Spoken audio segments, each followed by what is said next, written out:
So I need to return in seconds. Transform them in average out. Enter the orbital period.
So I need to access the object,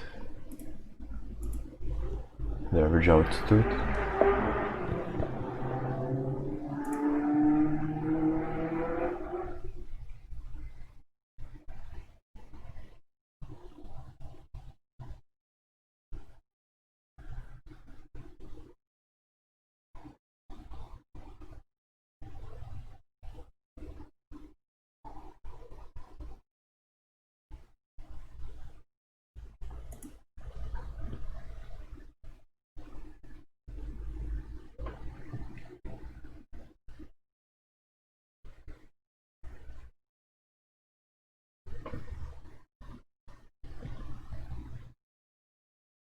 So it should be equal to this number here after the conversion.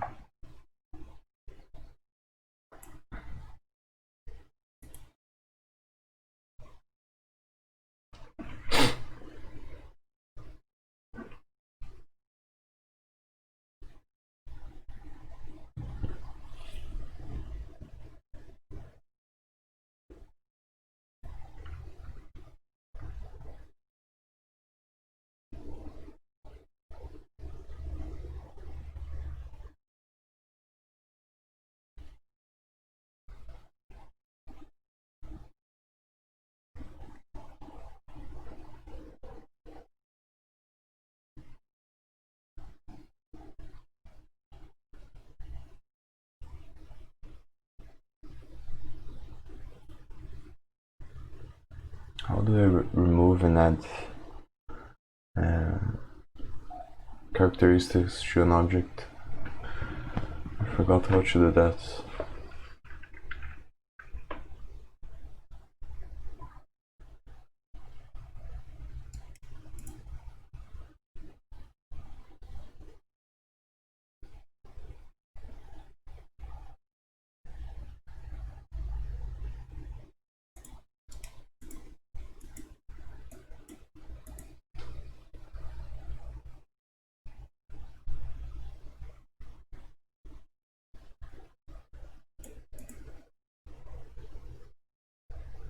So just apply this formula here.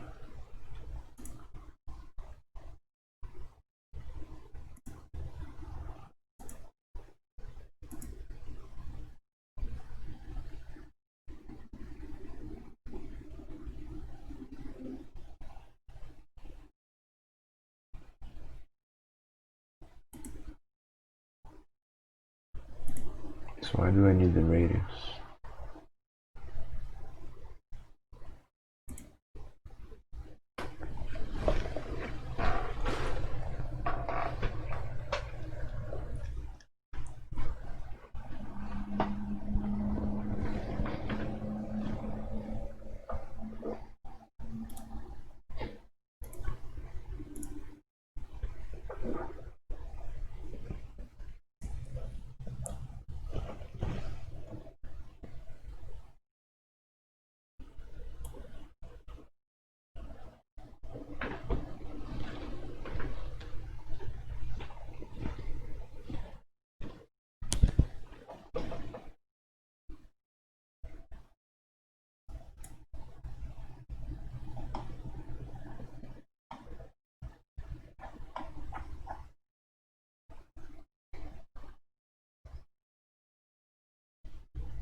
Honestly, I don't feel like doing this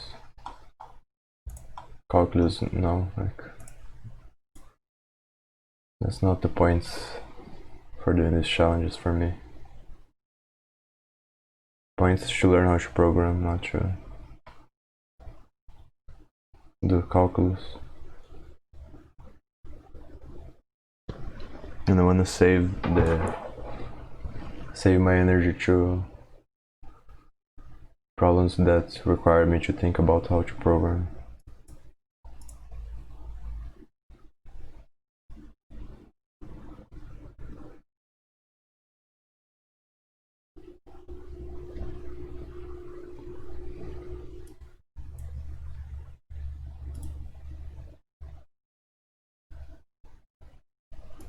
Yeah, that's what I was thinking about.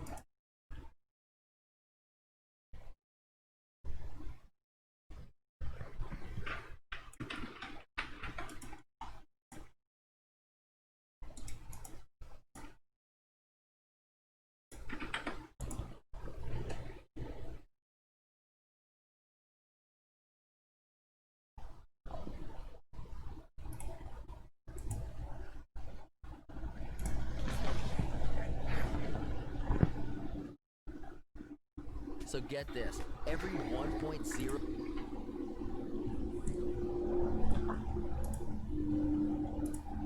So if you watched the previous video about the constructor function, thank you for still being here and watching the next one, because that was a little bit rough. Maybe you actually watched the re-recorded one that I hope to make someday to kind of try to do a little bit of a better job here. But I have a promise to you, which is I'm going to put my energy into this, and I think this particular video is going to let you do some really interesting things with an array that weren't possible before if you haven't looked at some of the other functionality that you can do with an array. So what is that functionality that I'm talking about? Notice this example. So what's wonderful about working with objects in an array is, again, I have a single number right there. I change that number to 5. I run the code. There are 5 bubbles. I change that number to 500. I run the code. There are 500 of them. But what if I want to click, click, click, click, click, and delete them? Or what if I want to click, click, click, click, click, and add them? How do I resize, dynamically add or remove things from that array? One of the nice things is, right here, no matter what I do to the array, this loop will only ever iterate over the current state of the array, right? Because that length will dynamically always store the value of the array itself. So that's a great thing. That's a good news. And then in order to add and subtract things from the array, a nice technique for doing that is with 2 array functions.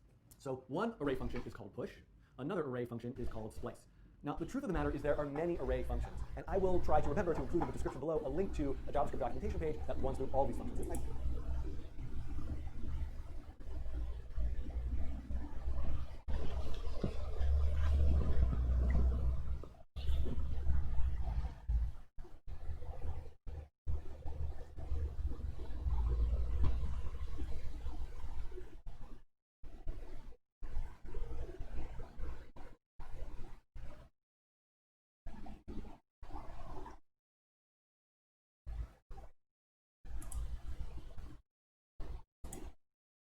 Okay, I'm going to talk about 3 separate methods that belong to objects: keys, values, and entries. These 3 methods let you turn an object into an iterable object. So what is an iterable object? Well, arrays is probably the most common. It's something that you can step through. There's sort of an index, you know, there's 12 items, so it'll be 0 through 11 of the numbers, the indices for that. With an object, like the one I've created here, this sample one, I have a bunch of properties, but there's no way for me to really know which one's first, which one's second, which one's third, and so on. There's no index that says that these are supposed to go in a certain order, and there's no length property. I cannot ask Westeros, what's the length of this object?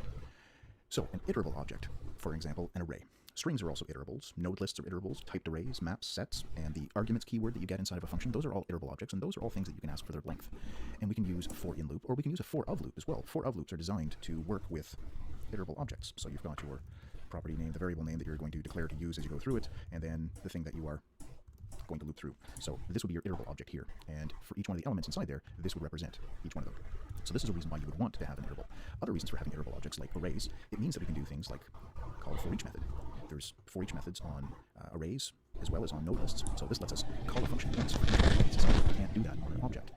There's also the other array methods, filter and map and reduce. These are very common, very useful methods that belong to array objects. Now, these 3 methods right here, object.keys.values.entries, these will create an array from an object. So then we can use the for of loop. We can use the for each, filter, map, and reduce methods. Very useful. Okay, so how do we use them? Very simply. Let's say that I'm going to create 3 variables: keys and vowels and entries. These are going to be my 3 variables. If I call object.keys and I pass in this object here, what keys will do is it's going to give me an array. So an iterable object that contains all of the keys. So Cersei, Arya, Jon, Brienne, Daenerys, Theon, Jorah, and so on. These values will be there. Now if I console.log my variable keys, let's do this. comma, not a plus sign. There we go, and we'll run this. Here we are. So the keys are this. And notice the square brackets around it. So this is an array of the keys from this object. And because it's an array, it's an iterable object, therefore I can use the for of loop, I can use for each for the mathematics. Now, we're not going to get into iterables, creating custom iterable objects. I'll make that in another video. Let's do the second one here, values. And we'll pass in those again. This one's going to, once again, create an array, so an iterable object, but it's going to have all the values. So we console.log that one out. And let's comment out the first one here just to save some space. There we are. Now this time I got the values. So if the values are what you want to loop through, that's how you do it. And then you can use any of these array methods on it. Now the final one here, entries. Very similar, except it's going to give us both the keys and the values back. There we are. We'll run this one. And there's the values, and here's the entries. So the first item, here's the opening square bracket, there's the closing one. For every one of the items inside this array, there's going to be two properties. Property 0 and property 1. 0 will be the value.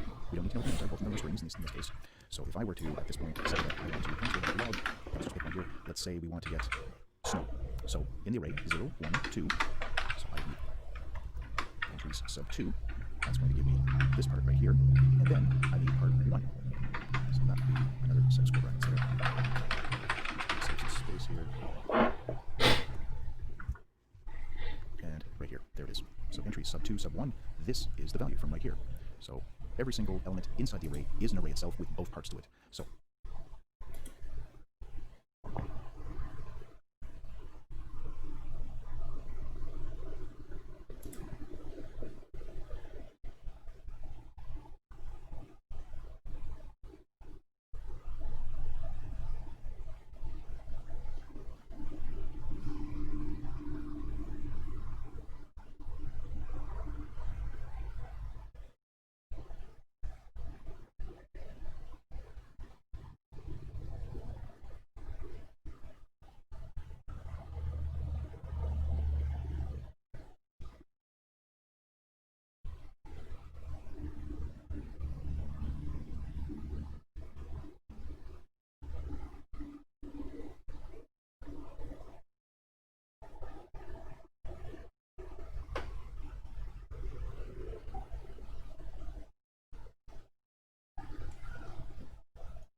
So I'm guessing it's this one.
Hmm.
I've seen a number of Stack Overflow posts that incorrectly recommend how you can prevent mutating state in React.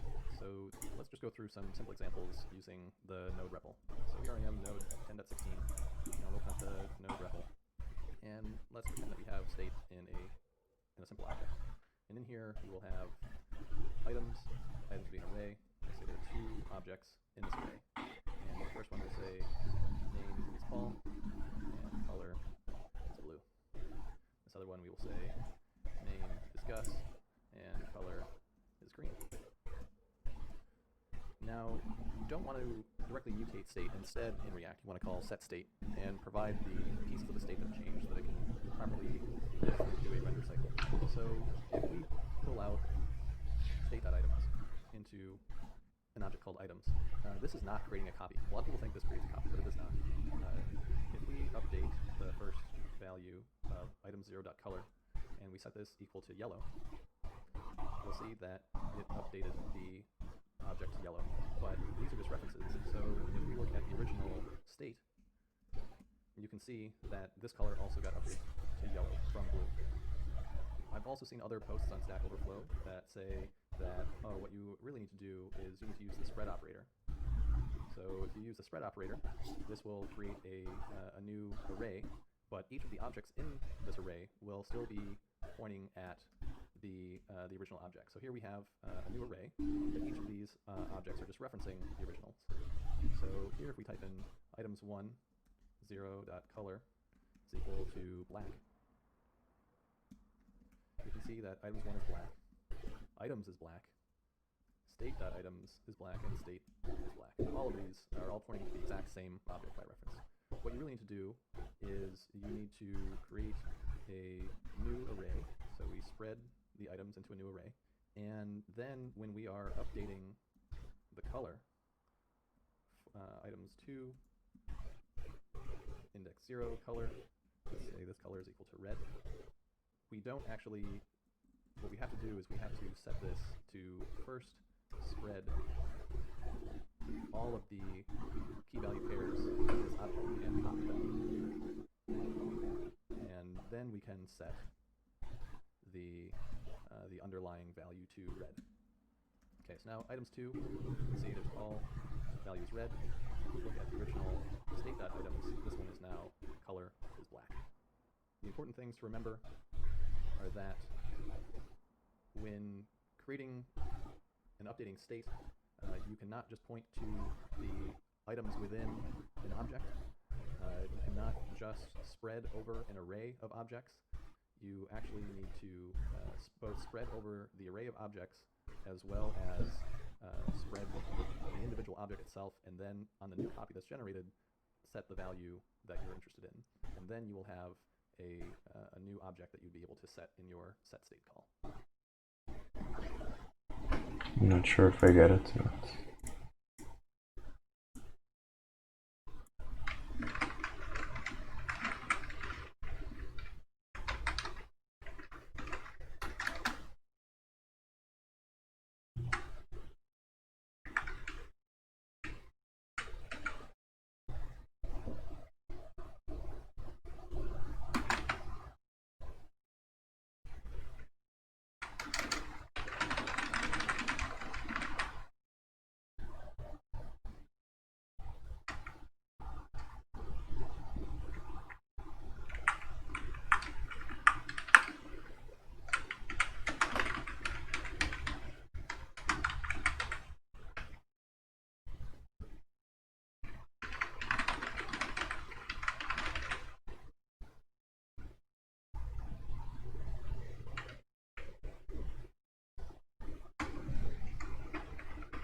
Stack Overflow posts that incorrectly recommend how you can prevent mutating state in React. So let's just go through some simple examples using the node REPL. So here I am, node 10.16. I'll open up the node REPL. State. And in here we'll have items. Items will be an array. I'll say there are 2 objects in this array. And the first one will say name is Paul. This other one we will say name is Gus and color is green. Now, you don't want to directly mutate state. Instead, in React, you want to call set state and provide the state change so that it can properly diff and do a render cycle. So if we pull out state.items into an object called items, this is not creating a copy. A lot of people think this creates a copy, but it does not. If we update the first value of item0.color and we set this equal to yellow, you'll see that it updated the object yellow. But these are just references. So if we look at the original state, you can see that this color also got updated to yellow from blue. I've also seen other posts on Stack Overflow that say that, oh, what you really need to do is you need to use the spread operator.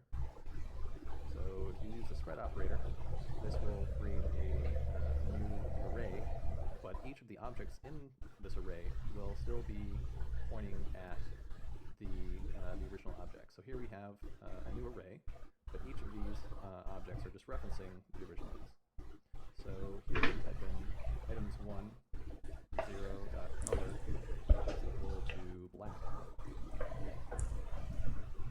You can see that items1 is black, items is black, state.items is black, and state is black. All of these are all pointing to the exact same object by reference. What you really need to do is you need to create a new array. So we spread the items into a new array. And then when we are updating the color, items2, index 0, color, let's say this color is equal to red. We don't actually, what we have to do is we have to set this to first spread all of the pairs in this object and copy them. And then we can set the color. Yeah.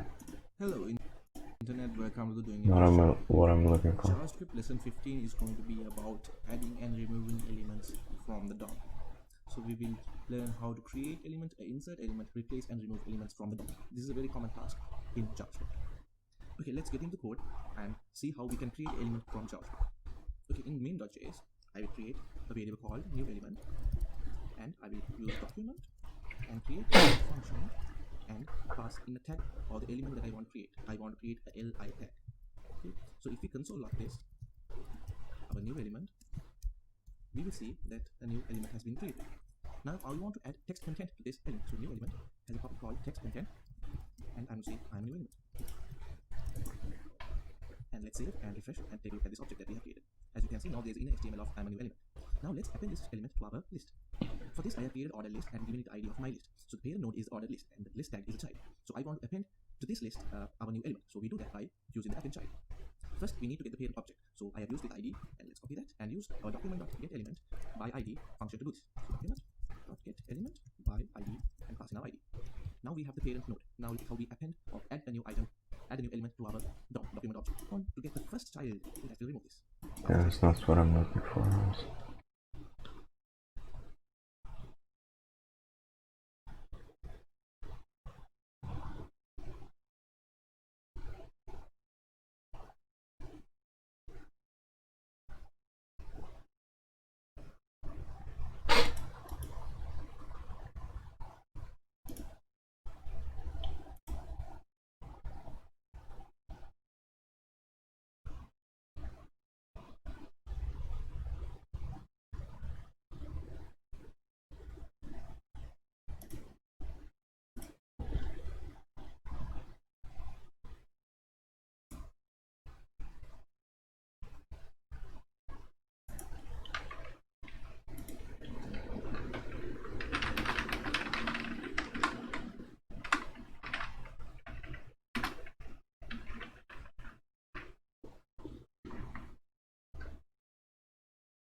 Again, one more tutorial on enumerability of any object.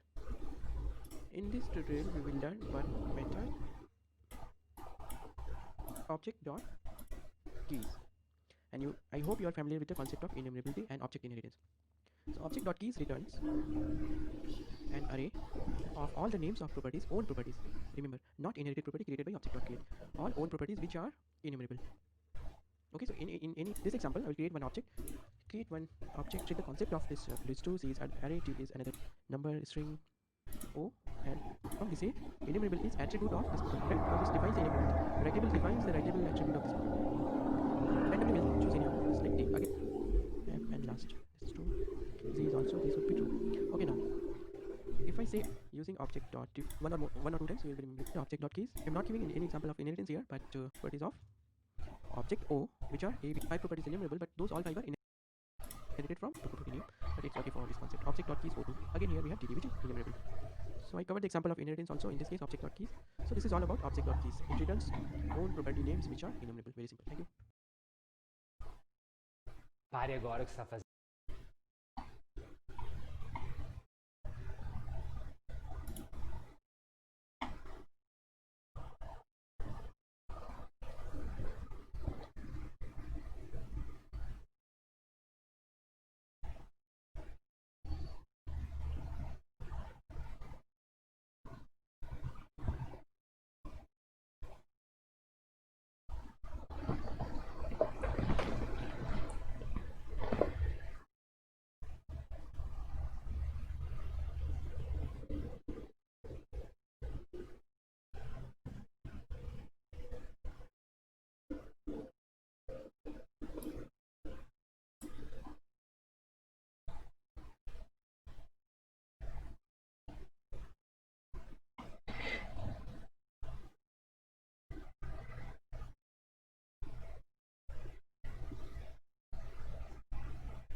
Nós somos casal em comum.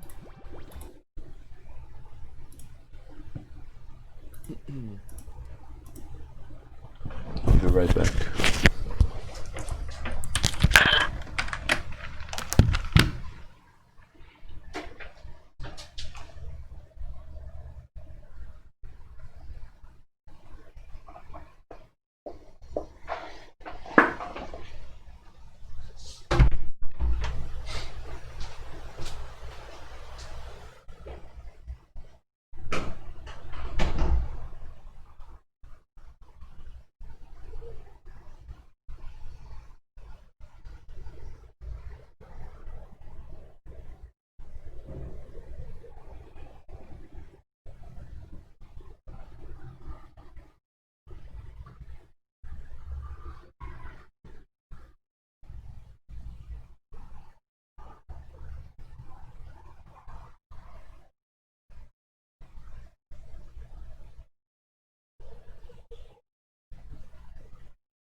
on a busy team. West Boss here. I wanted to do a quick video on nested object destructuring and nested object destructuring and renaming. Now, I have an es6.io course. You can check it out. And we have an entire section on just destructuring module 5, and it goes all into destructuring arrays. I think destructuring is one of the best parts of ES6 in general, and I use it absolutely every single day. And in destructuring itself, there's all kinds of things you can do with it. You can destructure objects and arrays. You can get into nesting, renaming the values that are inside of your objects in your arrays. You can provide fallbacks if the values aren't there to some sane defaults. And I really, really like it. I use it every single day. However, I do see a lot of confusion around specifically the nested destructuring syntax because it gets a little bit scary with a lot of curly brackets and whatnot. So what I want to do is show you specifically, not the entire part of destructuring. I've got a whole course on that. But if you want to know how we could use nested object destructuring to pull out variables that are often deeply nested, this is how we're going to do it. So what do we got here? What are we working with? Well, I've got a function here called makeItem. Inside of that, we are going to return an object. Inside of that object, it's going to have data and status, and then this data itself has an item property, which itself has a name and a size property inside of it, right? Like, this is fairly typical data that you get back from an API where it's so deeply nested and you find yourself just diving for the actual information that you want. So let's go right here and let's just say console response is equal to makeItem. And we'll just console log the response there. Good. We get an object that has our data and our status. Now, the whole idea behind destructuring is that if you need to make multiple variables from an object or an array, you don't need to have many lines. You can pull out multiple variables from that data in one single go. So if I wanted to have a data variable and a status variable, I don't need to do something like this, const status equals response.status.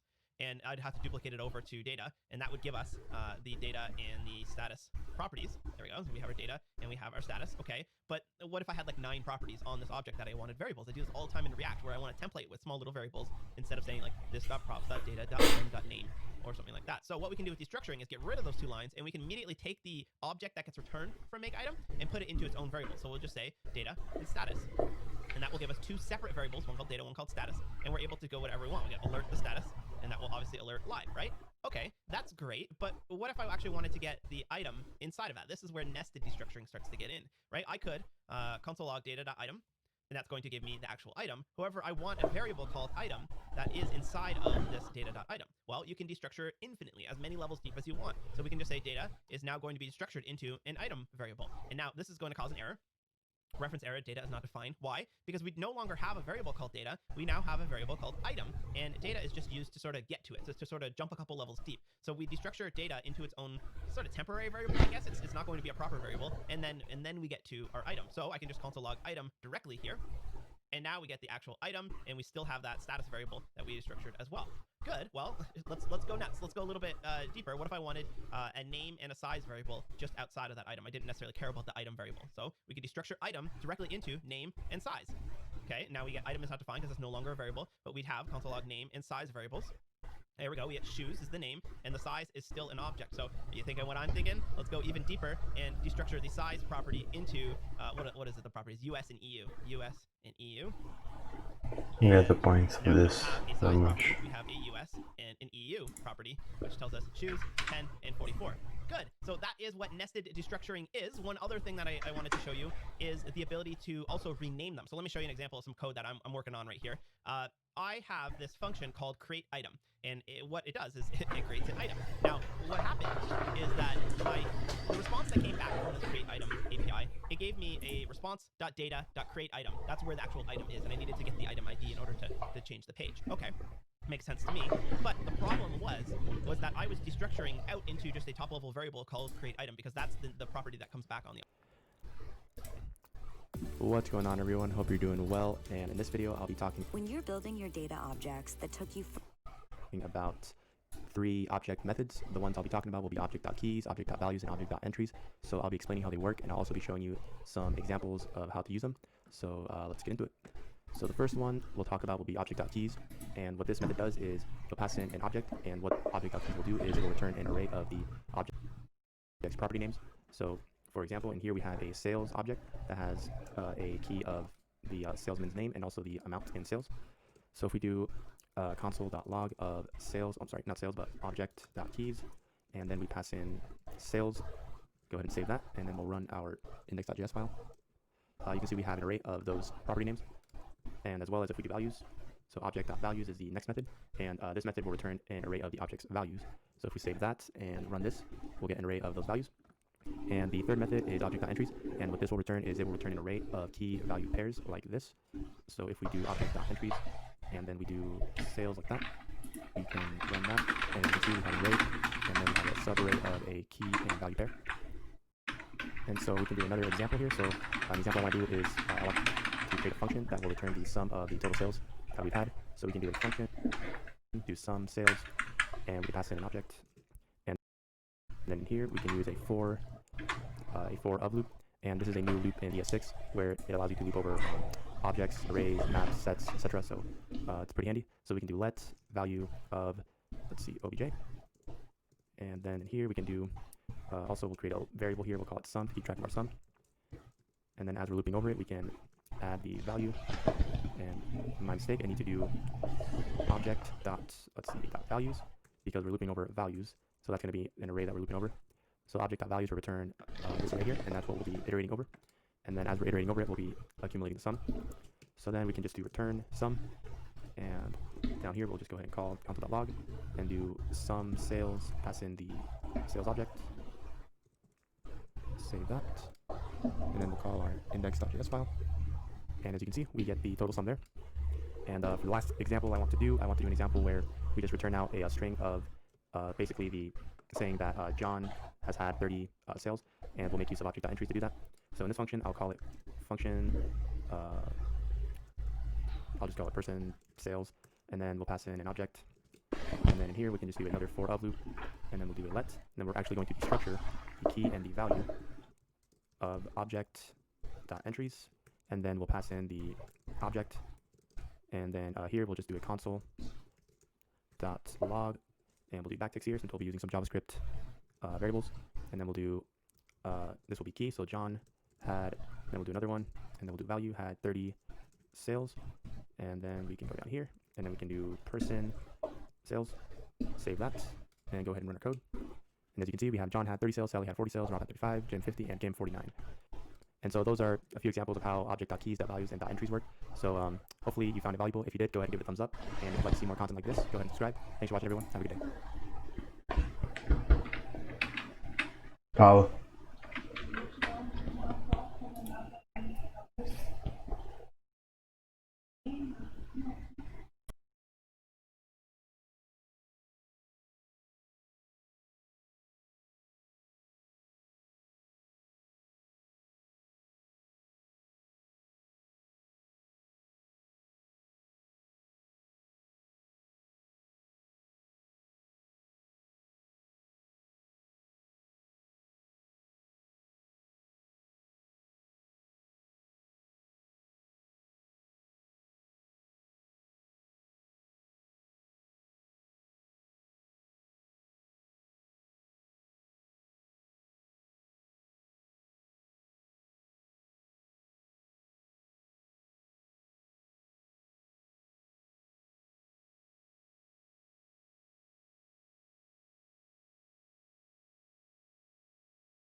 Hey everybody, welcome back. Today we're going to add key value pairs to JavaScript objects. At their most basic, objects are just collections of key value pairs.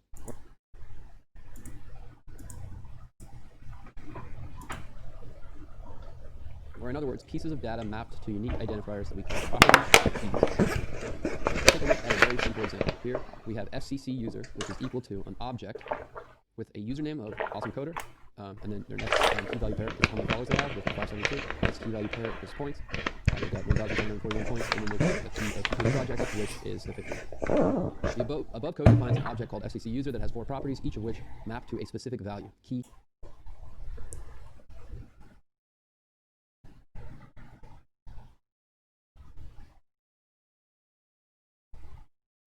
Notice that with bracket notation we enclose followers in quotes. This is because the brackets usually allow us to pass a variable in to be evaluated as a property name. Keep this in mind for later.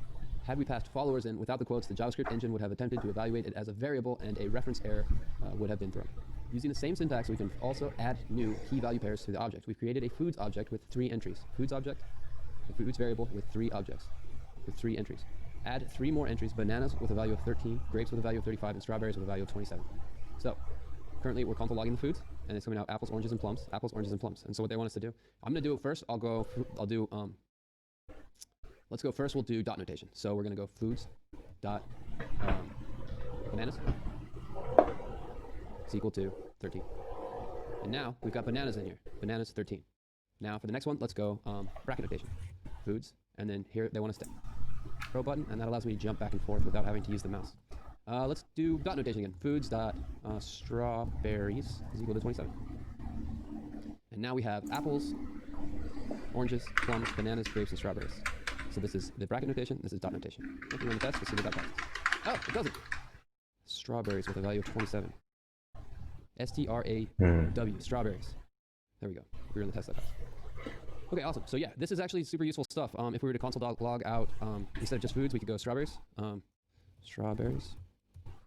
You'll see we get 27 because that's the value that we assigned here. And so this is JavaScript object notation. This is super valuable. Most of the API work that I've ever done has always been about accessing data utilizing this kind of object notation writing. In previous examples, we were working with arrays. In arrays, you just have, this is just 0, and this is 1, and this is 2, and that's because they're enumerated objects. That's really all an array is, but I don't know. If that went over your head, don't worry about it, but basically you really want to know this stuff. This is how we can add to objects using, object notation. What do they call it specifically? Key value pairs. Bracket notation and dot notation, and we can add data to objects using this kind of stuff. Hope this helped you guys, and we'll see you in the next lesson.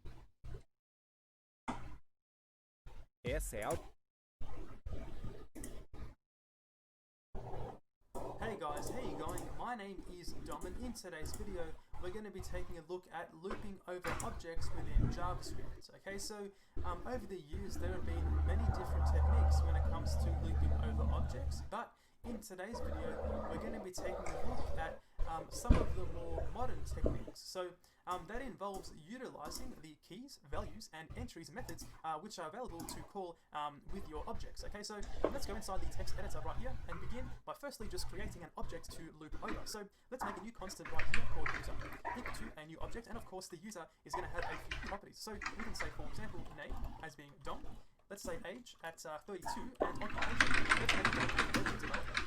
Okay, so now let's first take a look at the object.keys method. Okay, so the keys method is going to take in your object and it's going to give you an array of each one of your properties. Okay, so right here we can say console.log, then pass through here object.keys, and then pass through here your user.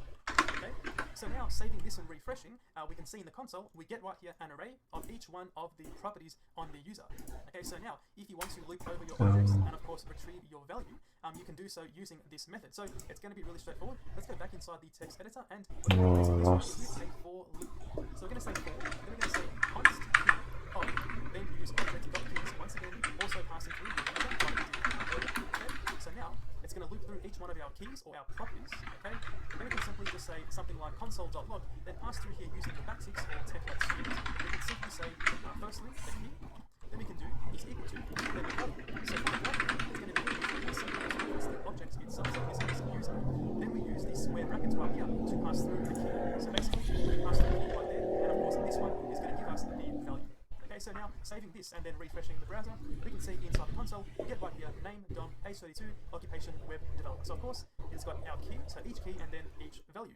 Okay, so that is your first technique for looping over objects. Okay, so the second one here, or the second method to cover, is going to be the values method. So this one right here works in a very similar way to the keys, but this one is going to give you your values instead. So let's go back inside the text editor, and we're going to be, instead of looping through, we're going to simply console.log, then pass through here object.values, okay, then pass through once again your user. So this one, like I said earlier, if we save this and refresh, it's going to give us an array of each one of the values, and we get DOM, 32, and web developer. So unfortunately, this one right here, you know, you're not able to retrieve the key and the value. This one is only for your values themselves. So there's going to be most likely, less use cases for this. But of course, I'm sure there's something out there that will of course make use of this. But I don't use this as much as I use these keys and entries. Okay, so moving on to the entries method. This one is sort of like a combination of the two which we just discussed. Okay, so and it's also probably the way to go when it comes to looping over objects. So let's go inside the text editor once again, and we're going to just say right here console.log and replace this one with entries. Okay, just like this. So now saving this and refreshing, we can see in the console we get an array of arrays. So we get a two-dimensional array, and essentially it just contains each one of our key and our values. Okay, so we can see here we get a total of 3 array elements in the first array. Then of course these ones contain your key and your value in index 0 and index 1 respectively. Okay, so with that being said, it's going to be super easy to loop over. Okay, so let's go back inside the text editor, and we're going to be doing once again a for loop. So we're going to say for consts, and this one we can just say, for example, entry of object.entries, then pass through here the user once again, and here we're going to simply just say console.log, the same example as we did previously. We're going to pass through here entry at index 0. So of course, like we saw just then, index 0 contains your key and index 1 contains your value. So we can say entry at index 0, then we can do right here, just do entry at index 1. So now saving this and refreshing, we get the exact same result. No, we don't. Let's try again. Okay, so let's try again, refresh, and we get this right here. We get, of course, the key and the value. So this one, it's a lot cleaner, or at least slightly cleaner when it comes to accessing your values. This time you actually have the value accessible inside the constant directly. But there's actually a cleaner way to go about this. So we're going to be using array destructuring to achieve a lot simpler, or and a lot simpler method. Okay, so right here we're going to pass through 2 square brackets. We're going to say right here key and then value. So this right here is going to essentially take the array of entry, and then it's just going to simply assign the first index to be key and the second index to be value. So now we can simply just do key right here, then we can just do value just like this. Okay, so now saving this and refreshing, we get right here the exact same result, and this technique right here is probably the way to go when it comes to looping over your objects. Okay, so that is how to loop over objects in JavaScript. Thanks for watching, guys, and I'll see you later.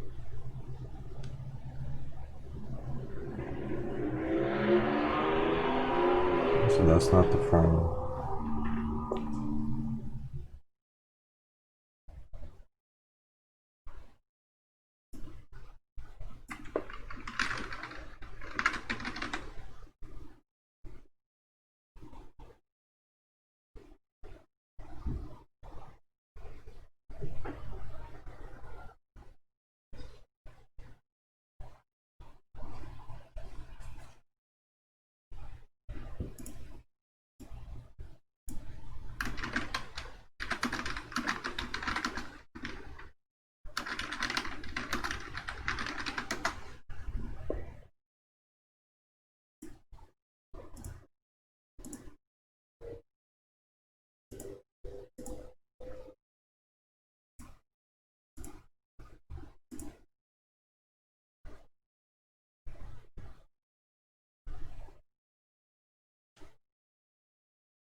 Now it's just a matter of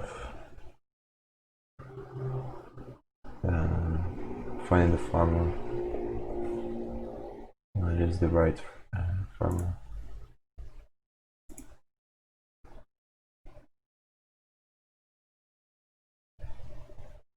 Which I think I'm gonna look for the answer because I don't wanna think about it.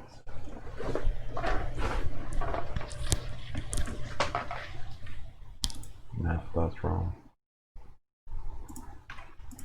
Outside.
what is C here?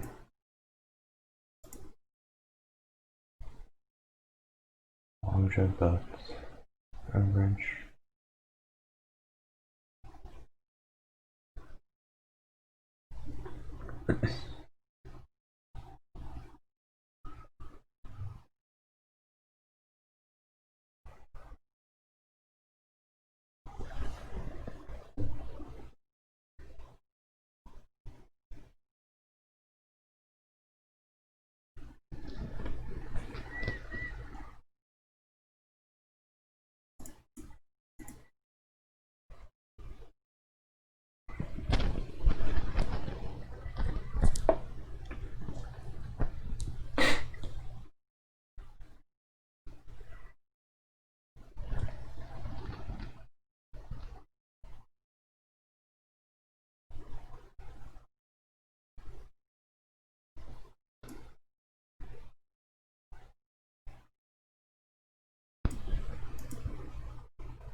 I'm guessing this is the front.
There we go.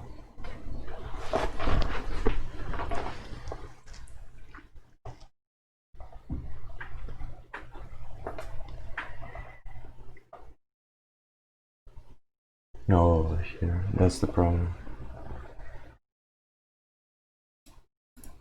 There's more than one object here. That's why it loops there.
Oh, it's because I deleted it here.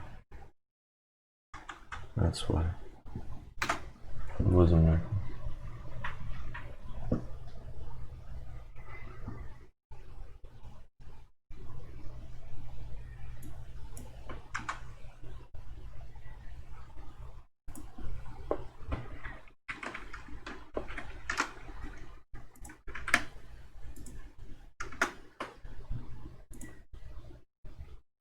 It still doesn't work.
Oh, I think I know. So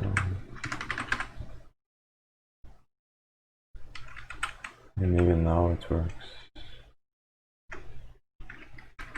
I delete it.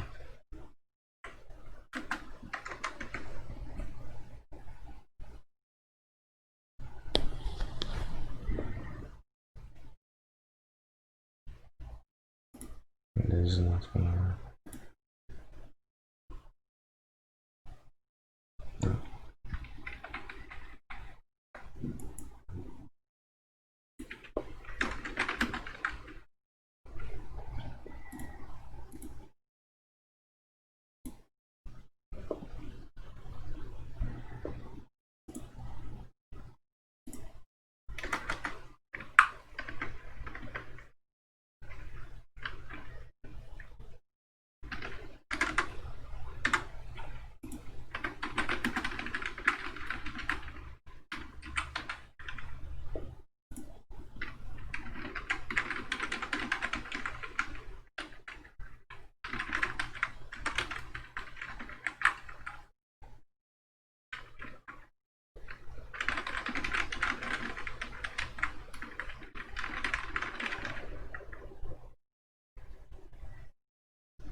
Maybe this.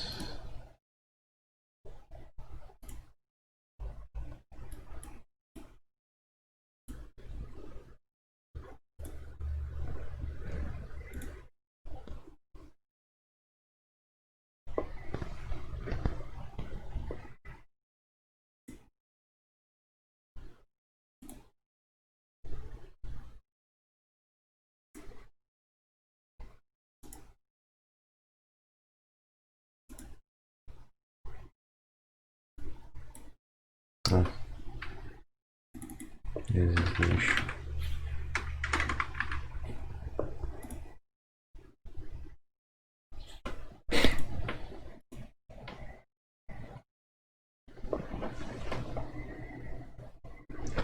The reason I think I couldn't do it by deleting is because there's a lot of objects in this one, so it doesn't pass. There are 2 objects actually, 3. 1, 2, 3. So I should delete for each one. Maybe there's a way to loop and delete all of them on each object, but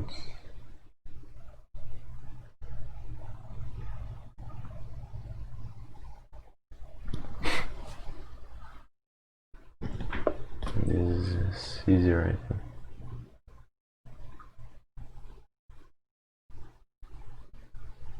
And the other thing was that it was only the first element of the array that I was making it this variable for.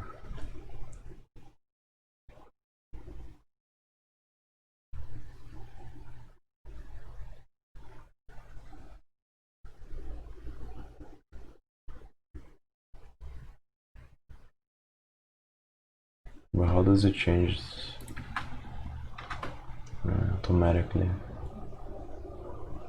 No, it doesn't. It's still pushing. Not changing the original. Yeah, it's still average out.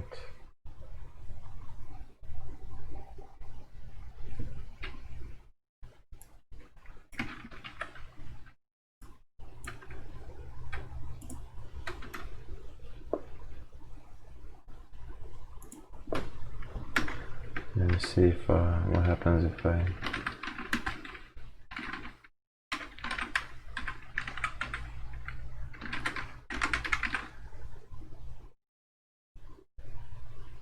yeah, now it works, I think.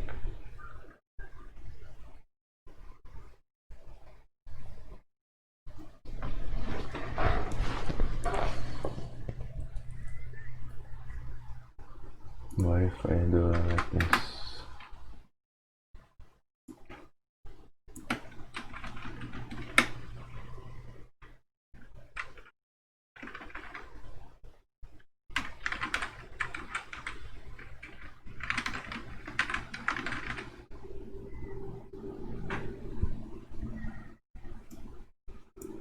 Let's see if this works.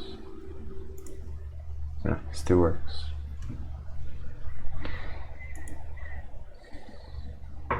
This is basically the same solution, but one deletes the average out from the original array and the other one creates a new array.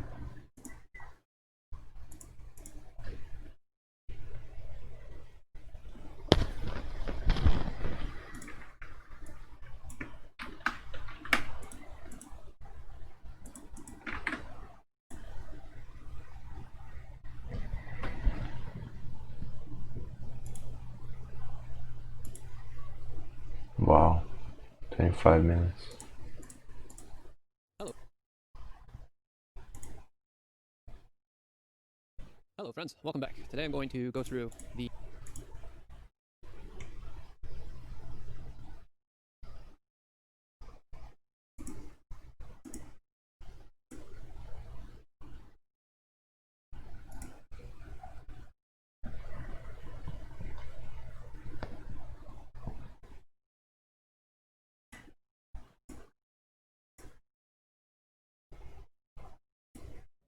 In this video, we are going to learn how to dynamically add properties in a JavaScript object array. My name is Dhananjay Kumar. So let us say that you have an array like this where you have properties name, age and marks. But what you want an array where grade, a new property being added to each object. In this video, we are going to see how we can achieve. So to add a new property in an existing now I've got to the projects finally. I'm going to use JavaScript ECMA 6 for each statement. For each method is a method on array.prototype, and we are going to use that. So to use that, what all you need to do, you need to call using square bracket. Students dot for each. And what this for each statement does, it takes a callback function as a parameter. Instead of callback function, what I'm going to do, I'm going to pass an arrow function. So here, in this way, you can pass an arrow function where we are passing a parameter. And what I can say that, hey, how about adding a new property a.grade and put some value 99 to this student's array. Now keep in mind that in JavaScript you can add a property dynamically. What does it mean? That even though that property does not exist in the array objects, we can add that later. Now what this kind of code will do, it will go ahead and add a new property in each object called grade and assign that property with the value 99. What you should keep in mind here is for each statement. For each statement in which you can go blocks. Let's see how it gives us output. So when I go and run this, you see that we already have grade 99 added to all objects of the grade.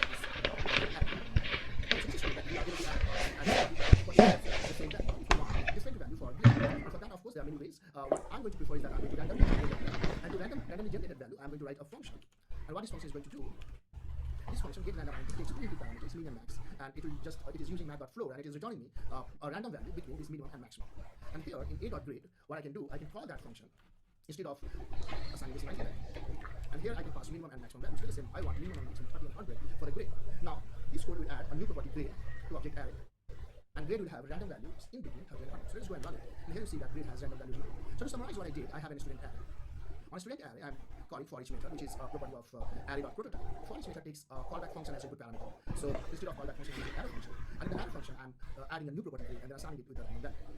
So this is it. This is very important. You might have brackets to dynamically create properties inside of objects, or how using square brackets changes the way that property names are interpreted. So we read the solutions first.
Yeah, this one I think is the best solution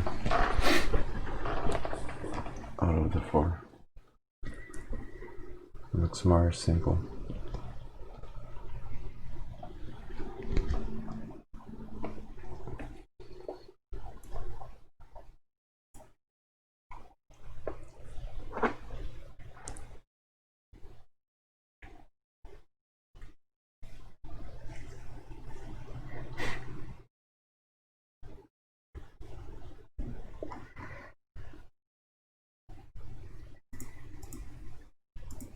So I have a simple object right here, and I've got three properties inside of it, A, B, and C.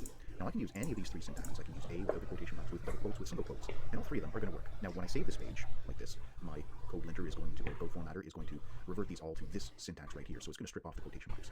But it doesn't mean that the other ways were an error. If you're just using Notepad or something like that to write your JavaScript, not that I recommend that, but if that's what you're doing, you will see that all three syntaxes work, with or without quotation marks, single or double. It's not going to matter. Even backtick characters you can use as well. So what I want to do here is I want to add a brand new property, and let's say I can build a function that's going to allow me to add properties into my object. Now I've written this as an arrow function. You can write it as a regular function, you can write a function declaration, a function expression. I'm not going to change this one bit. But my function is accepting three things. We pass in an object where we want to add the property. I pass in the property name that I want to create, and a value for that property. So using this, we would do something like this. And my object, this is the object that I'm referring to. The property name, well, let's just call it food. That's going to be the name of my property. And the value is going to be cheese. Okay, food's going to go to prop name, cheese going to prop value, and I want to add a property to this object, that's what I'm passing in, called food. Okay, inside of here, we could say obj, that's the variable right here, which is referring to this one. We can say obj dot food. Now, if I was just hard coding this, I could write obj dot food equals cheese. Okay, that's what we're trying to achieve here. Now, I have a variable called prop name. With my square brackets, I can do this. I can use the square brackets to put this string inside of here. If I were to do this with the dot syntax equals prop value, what's going to end up happening if I do both these lines is, with the first line, I am actually going to get something here called food, which will have the value cheese, and then there'll be another property created called prop name, and its value will also be cheese. So this one right here, the square brackets, that means it takes the value of the property and uses that as the property name inside this object. That means when you're declaring the object, you can use that same syntax. Let's say I had a variable up here, we'll create a variable called beverage, and we'll set that equal to beer. Now, if I wanted to create a property inside of here called beverage, I can hard code the word beverage, but I can also use that square bracket syntax, like this. Just like that. So, this variable is going to be interpreted here, and what we have done right there at the very end is we have created a new property called beer, and it has the value Corona. Just like that. So it's the exact same thing as if I had done this. Beer, Corona. That's what we're doing here by using the square bracket syntax. So it's just one other way that you can create properties inside of here. You just have to be aware that a variable name, if you put a variable name here, it's the value inside that variable that we want to use. If that's the case, you need to put the square brackets inside of here. If you don't put the square brackets around it, if I just did this, beverage, let's say Heineken, like that, what's going to happen here is we've just created a property called beverage and given it the value Heineken. Like that. So the square brackets inside here let us dynamically create the property name inside of our objects. All right, I hope that helps you out. Down in the description, there's a... So we have this object now encapsulating everything it means to be this user in one single place, and that is a good first step. And we can access these properties right here and these methods by dot notation. We saw that in the last video. I could say user1, which is the variable name here, the object itself, dot name, and that is going to access this property right here. So we can use this dot notation, user1.name, user1.email, user1.login. But say for instance I wanted to update one of these properties at a certain time in my code. How do I do that? Well, it's pretty simple. We can just say user1.name and then set that equal to something else. So I could change the name from Ryu to Yoshi or something like that. So if I save this now and then call over here user1, oops, I have to spell it right, user1, then this will show me the object and the name is now Yoshi, because down here we changed the name. But if I change it back, and I can do that in the console as well, user1.name is now equal to Ryu again, then this should update. So if I call user1 again to see that object, we can see the name property is now Ryu, alright? Now, we can access properties in other ways. We don't just have to use dot notation, we can use square brackets as well. So say for example, I want to access the email property. Using dot notation, I'd say user1.email, right? And that gets it me. But I can also use square brackets. I can say user1, and then in square brackets, inside a string, the email property, right? And it's important you put this in a string. You can't just say email like that. It needs to be a string. And that is going to go out and it's going to do the same thing as this. It's going to give me the email property of this object. So if I press enter, we can see that now. Cool. So that works as well. And of course, we can also update properties this way. I can say user1 and then in brackets the name, like so, and set that equal to Mario. And this time, if I call user1, we should see that updated name. So we can also use square brackets as well as this dot notation. But you might be thinking, well, why? What purpose does this serve? Well, this way of accessing the property is useful when what we're accessing is dynamic and not necessarily set in stone. For example, let me just clear the console here. And let's just create a variable called prop, and this is going to be equal to a string called name. So this property right here, this variable, may update at some point. It might be email at some point. Now what we could do is say user1 and then just pass in the prop to find out. So what it's doing is passing this string right here into this square bracket, and it's finding the name property. Now if later on prop became email, then using user1 prop like so would get the email. So this thing that we're passing in could be dynamic, and it could be chosen by the user in some way, shape or form.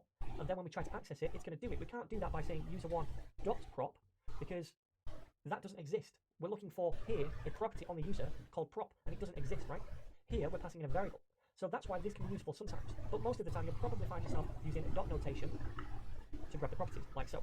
Now, as well as accessing different properties and methods on an object, we can also create new properties or methods on that object as well. For example, I could say user1.age, which doesn't exist yet, and I could set that equal to 25, and that is going to create an age property on that user. So now if I type out user1, like so, we can see this age property now at the end. So I could easily say user1.age to grab that age property. And I could do the same thing for methods as well. I could say user1.loginfo is equal to some kind of function. And then inside here we could log something to the console. So this is how we add on properties and methods to objects that already exist as well. Now I'm not a big fan of this. I think if an object has a property or method, it should be kept inside the object literal definition right here, so that we can see everything in one place. In my eyes, if at some point in my program a user is going to have an age property, I should put that age property in to begin with, even if I have to. So you can do it if you want to. So this is how we can create objects. Well, yeah, what we could do, functions over and over. I want to show you how we can easily create multiple. The map the debris intermediate algorithm scripting video. When you feed this parameter here. As always, I like to keep my code organized and clean so it's easy to read. Yeah, and so this makes it so it's pretty clean. So right now, we're passing into the orbital period, this function, we're passing in this array, which we're feeding back out. We're just saying we're returning the array. So the first thing I want to do here is say, let the result, the radius of the value should be rounded to the nearest thing. Turn a new array that transforms the element's average altitude into their orbital periods. So orbital.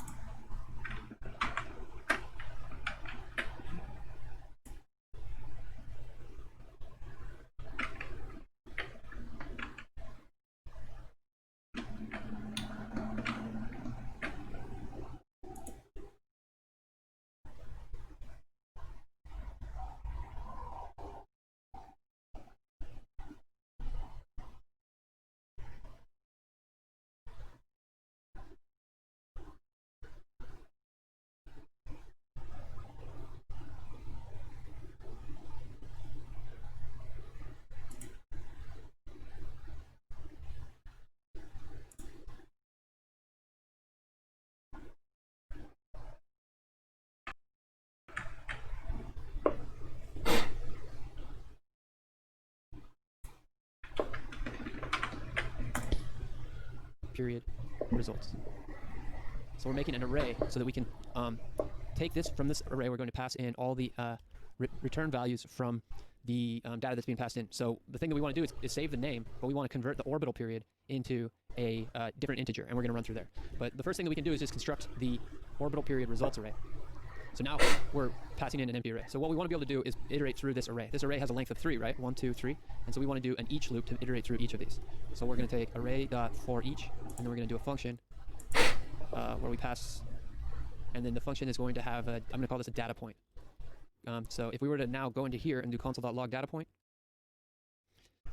we're seeing we're printing out, this is the first time through the thing, this is the second time, and that's the third time. Now if we did data point.name, it would just pass ISIS, Hubble, and Moon. So that's pretty useful because we know we want our orbital period results to have a key value pair of the name. So we can say our orbital period, no, well, first off we need to make our, what's it now, our translated data point. And we're setting this equal to an empty object, right?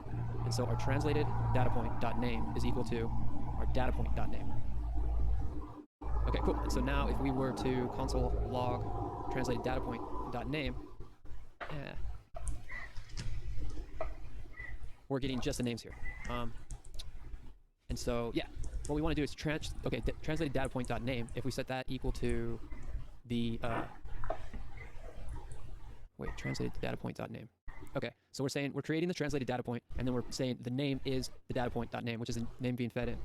And so we want to say, now here we want to push in the results, right? Orbital period results, and we want to push the name, the translated data point.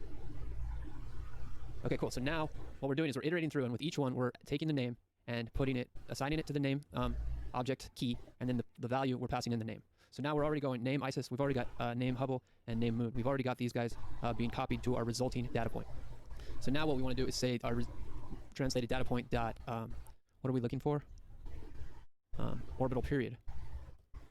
And it's important to name it exactly orbital period, I'm guessing, for the test. We want to make that equal to, let's just call it 22 for now. Okay, so 22. So now we're passing it in. Now our orbital period here, 557, 5734. We know we need to make a calculation, but we're getting an array with 3 objects in it that have name and orbital period as the key value pairs. So now all we have to do is change 22 and make it so that it is resulting from the difficult program that we have to figure out. So I already created that over here. So orbital period is equal to 2 times pi, and then square root, and then we need to do the square root of the Earth radius plus the average altitude cubed divided by the general gravitational mass, which is really confusing. So let's just break it down initially. We're trying to get the orbital period, so we could start off with 2 times pi. That's easy to get, right? So we can say let 2 times pi equal, and the way you get pi is math.pi, and then you just multiply that by 2. So now I just like to see if I'm doing it correctly. I'm going to console log this. 2 times pi is 6.243, so we've got that part correct. Okay, so we've got 2 times pi. Our next thing should be we should get Earth radius plus the average altitude. So yeah, let Earth radius plus average altitude.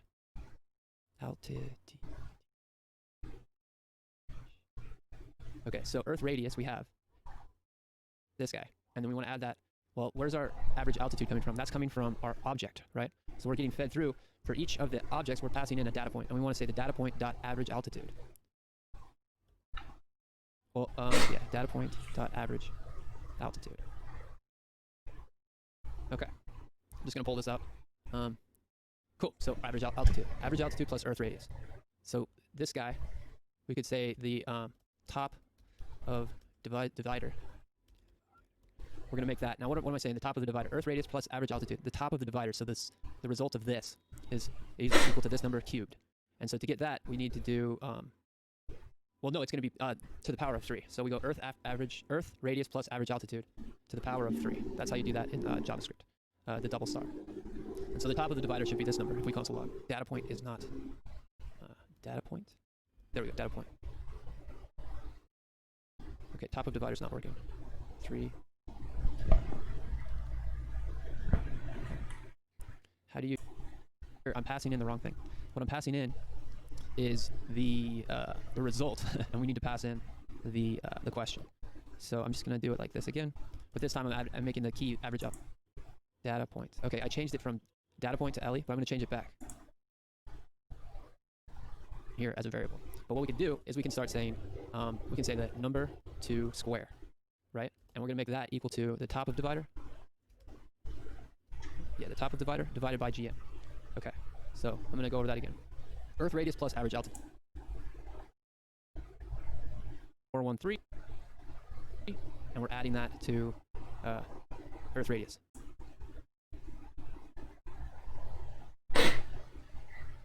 Which is something I'm calling. That just means it gets us this guy.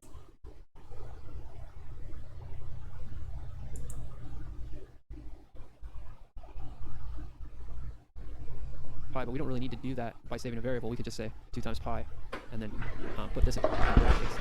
Because of the order of operations, we want to make sure that we're going 2 times pi before we multiply the result of 2 times pi by the square result. Yeah, so this is a way. Already you can see this function is getting much smaller. I'm sure that there's some way that we could use that one JavaScript thing where you say the name and then the period and do that, but I'm not really going to want to do that for this one. So yeah, I think if we run the test, this will pass. So yeah, the idea here is just that we're iterating through and we're saving the name to an object. So you just go to the next one. Orbital period. Okay, cool. So math.round. I'm going to take this guy back out of here and put it down to here. We want to return.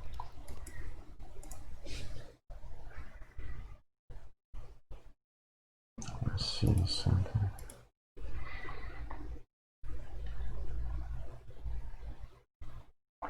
What is a polynomial?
So it's either going to return true or false,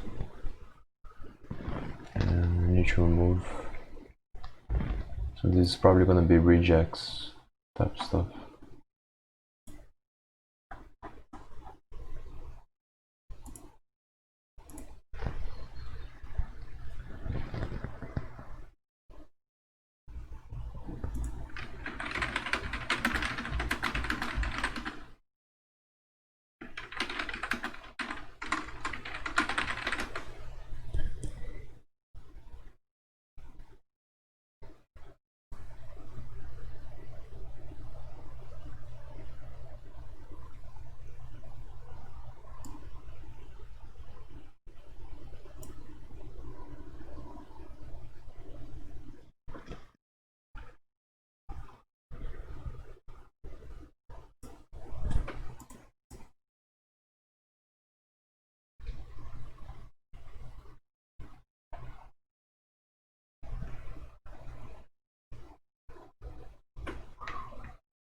Let's see if this works.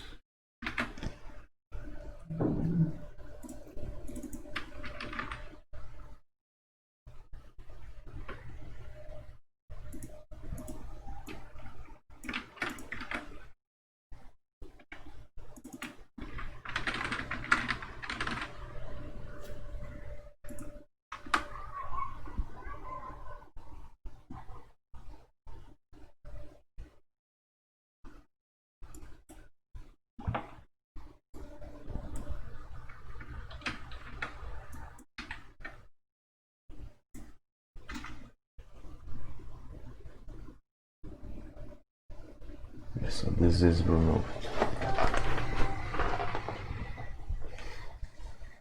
Does this this does remove special characters.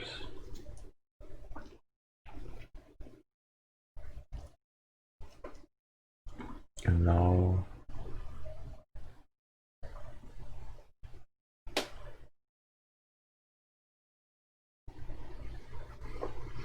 I need to check if they are the same.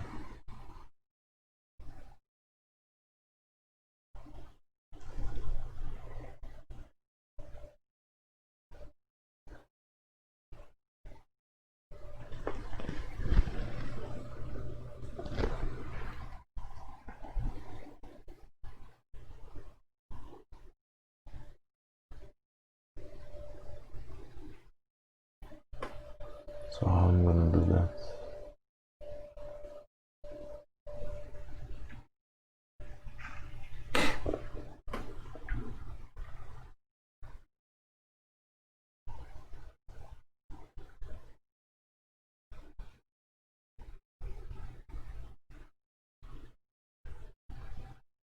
I have an idea.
Why is giving me undefined?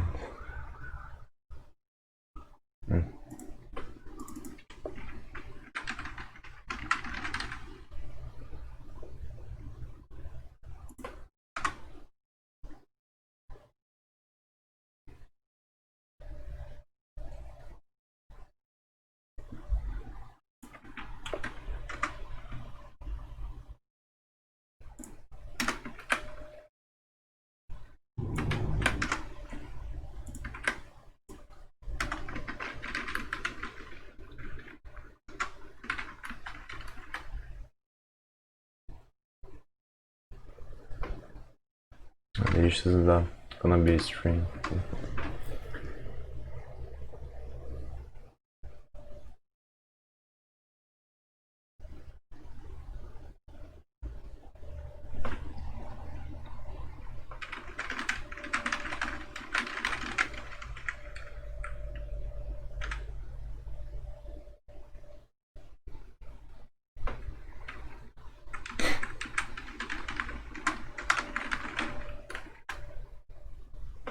Yeah, there we go.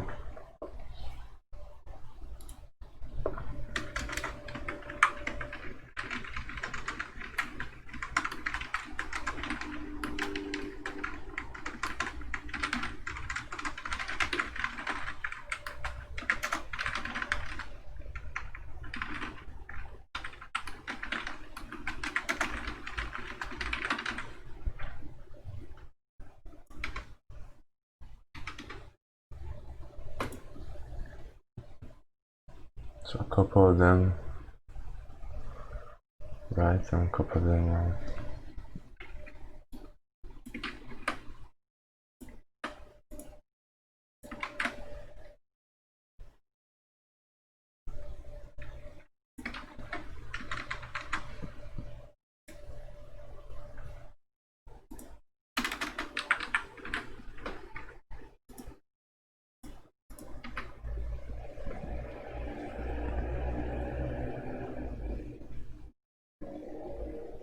Why is this not returning true?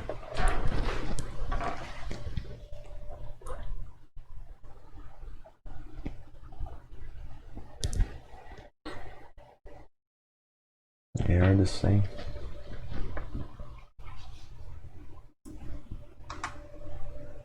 Let's test it like this.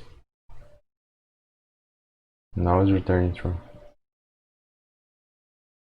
Should return false.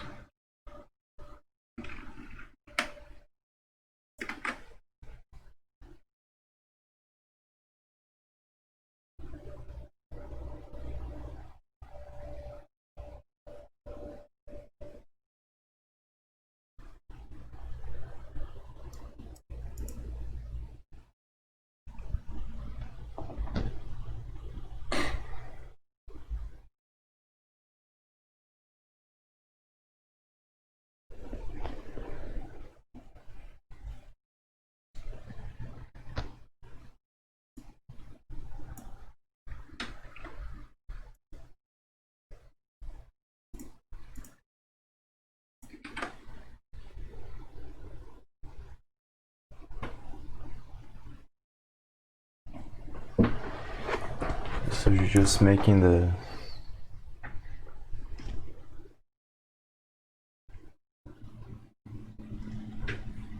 same way. Supposed to be the opposite way.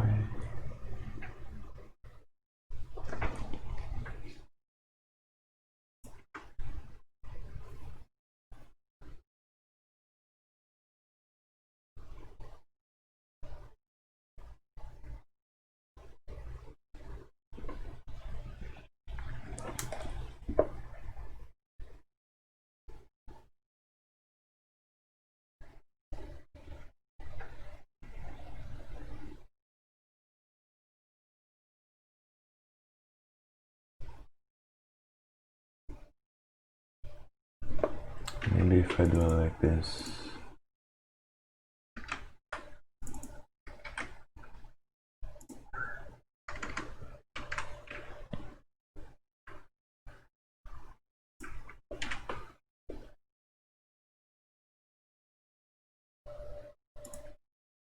Infinite loop. Yep, doesn't work.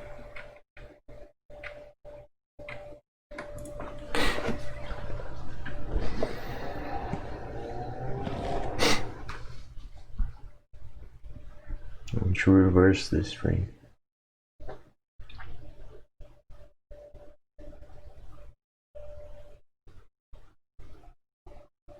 Just send the last number first. How can I do that?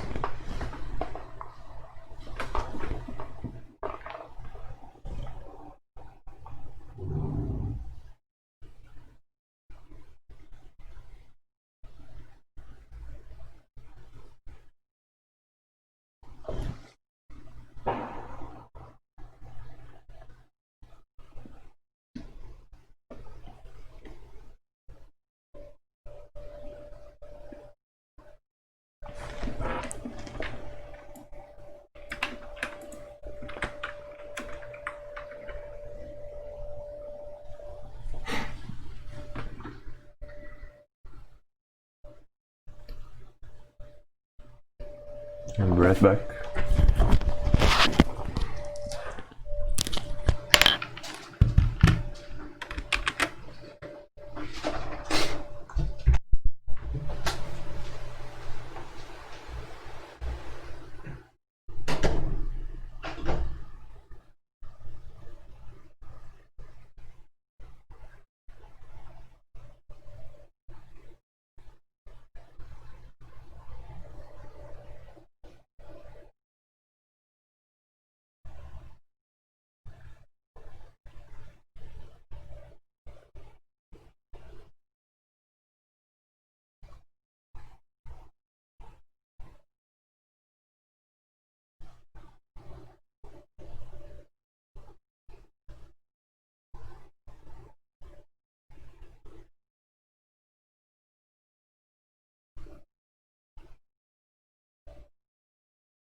I think I have an idea. It's probably not gonna work because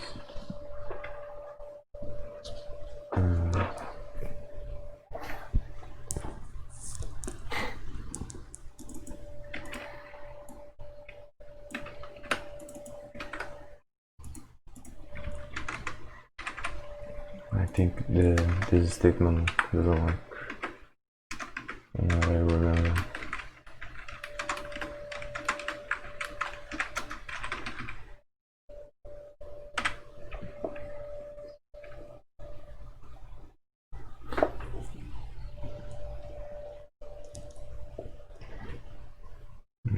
see.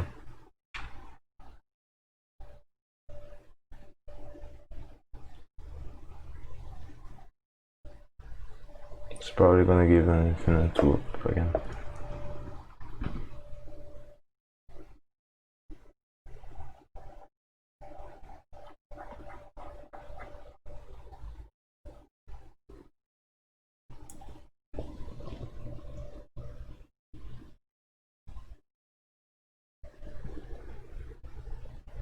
It's because I'm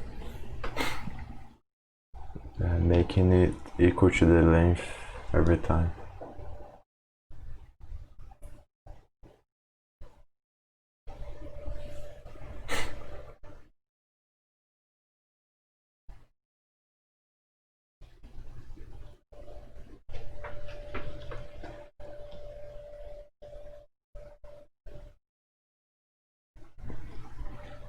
Do a test here.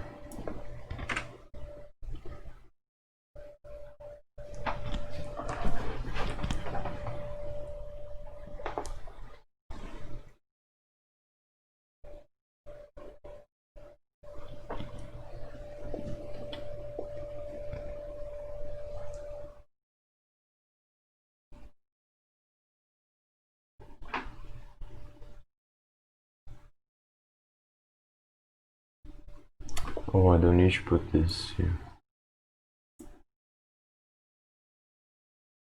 Can put it like this.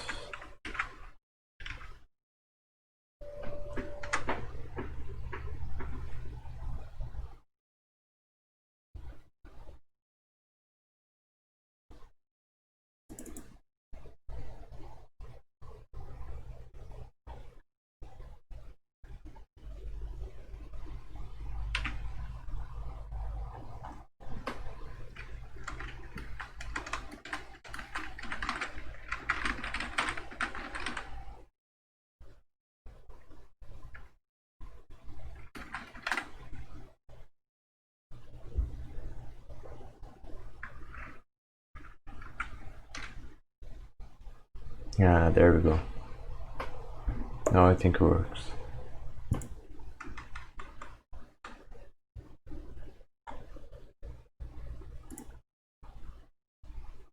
And there's still a bunch of them now. This is not returning false. Maybe if I put it like this.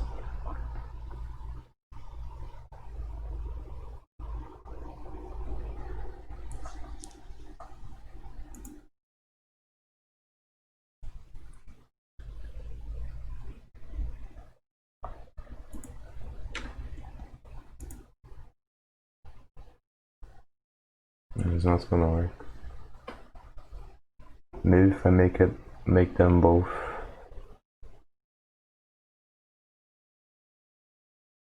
Yeah, I actually don't need this. I think.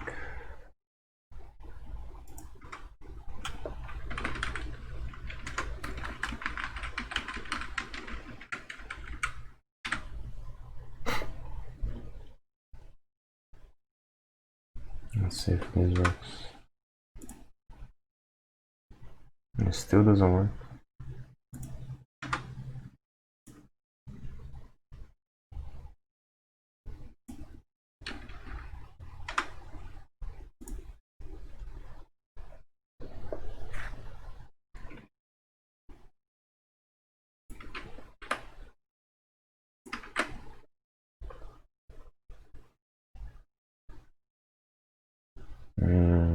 The space that is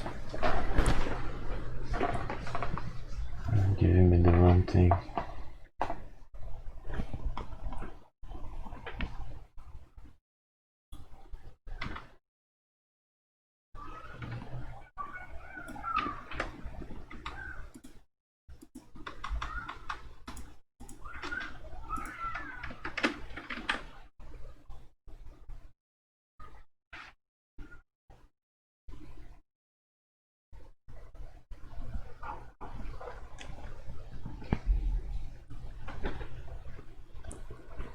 Well, it's because it's starting from here.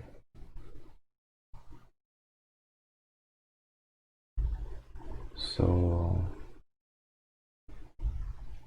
it's because this is not eliminating space. That's the issue.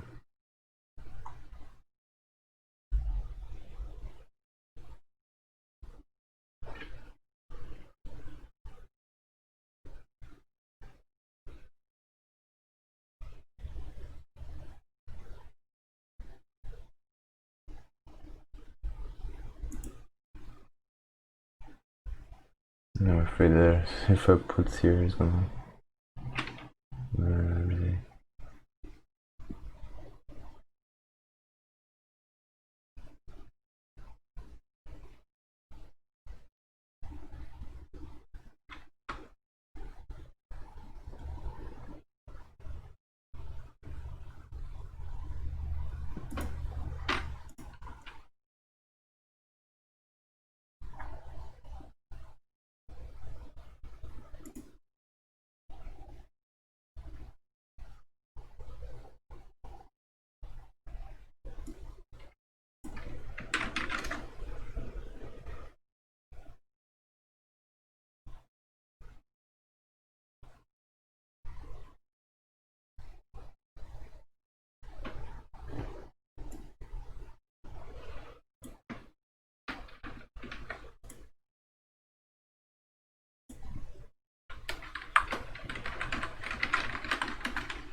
Now it should work.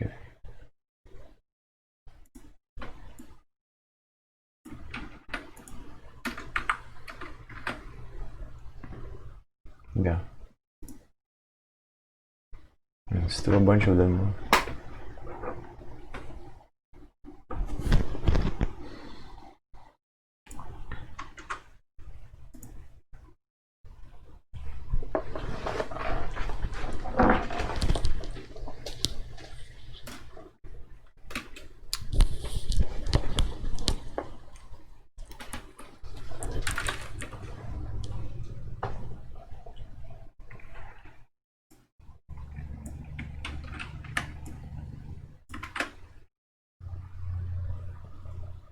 It's just a special symbol.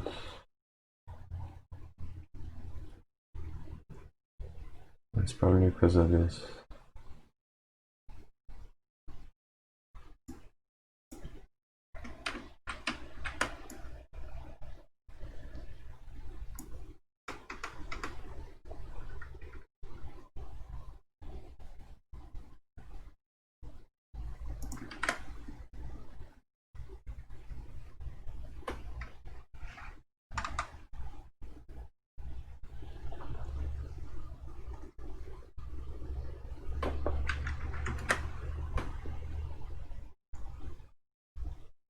Maybe this works.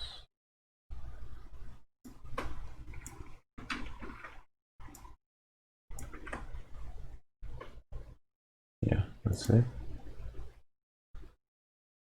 Almost.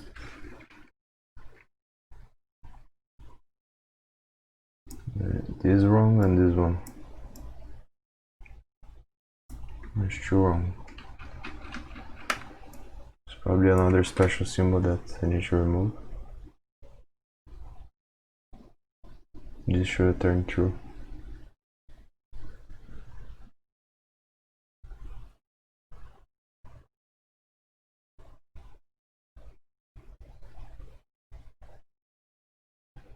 Oh, it's because it's uppercase.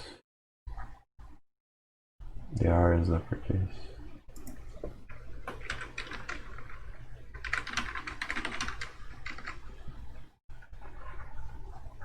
Now it should work, I think. It's still not working.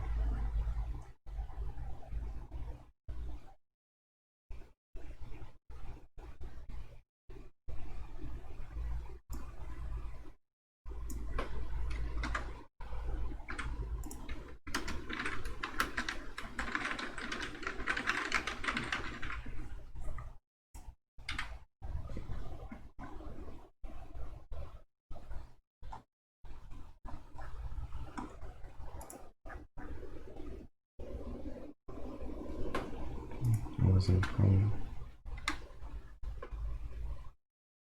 Oh, this is uppercase. Alt string. Oh.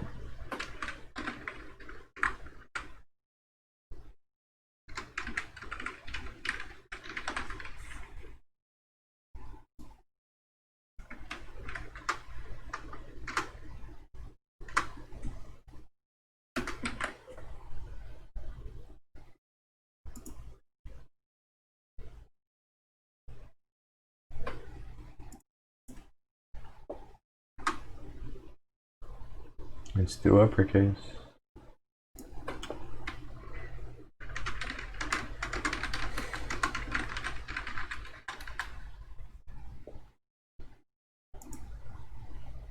There we go. Let me see if I can put this here directly. Yeah, there we go.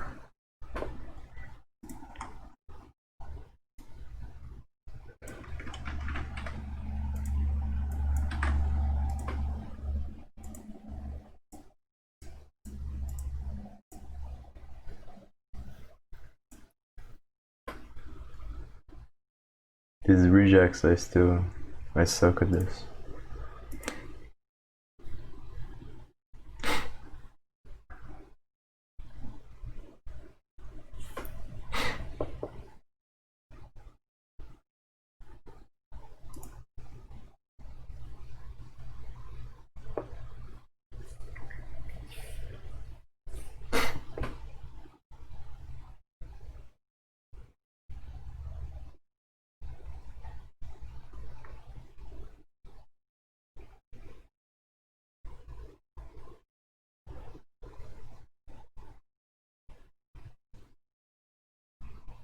Reverse.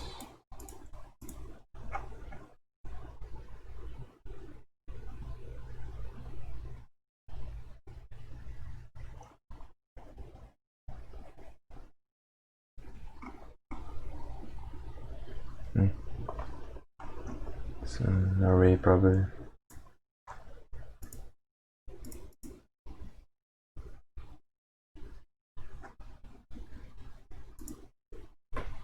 Didn't know that this method existed.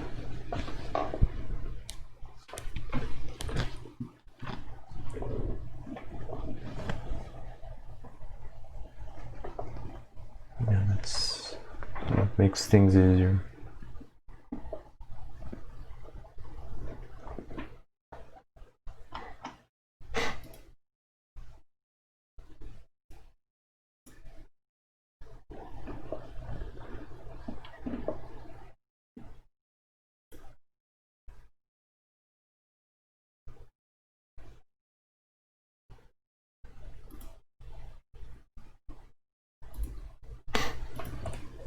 Let me show you how to create an amazing ad using stock footage. Go to artgrid.io.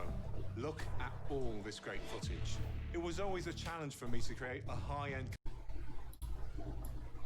Hello friends, today we're going to do a palindrome checker.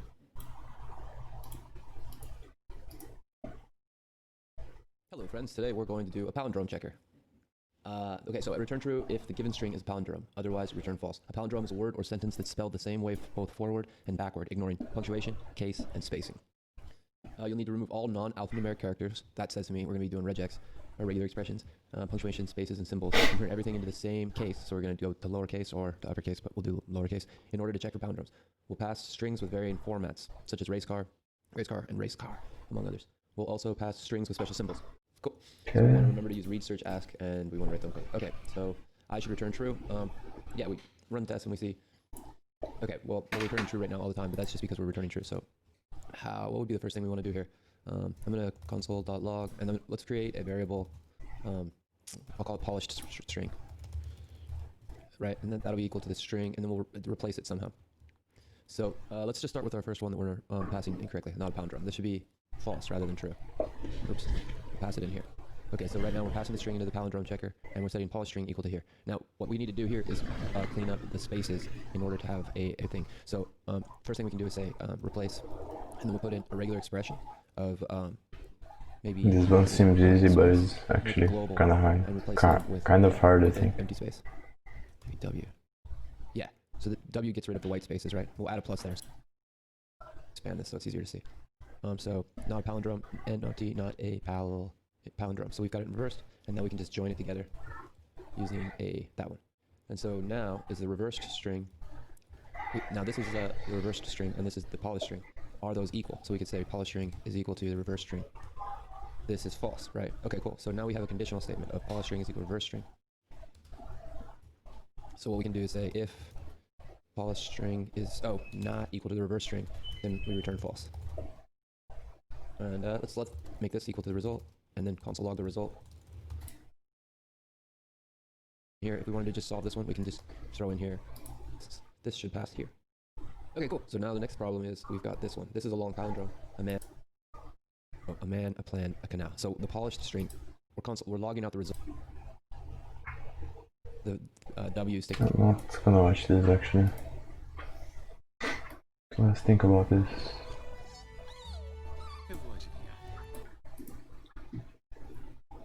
Convert the given number into Roman numeral. All Roman numerals answers should be provided in uppercase.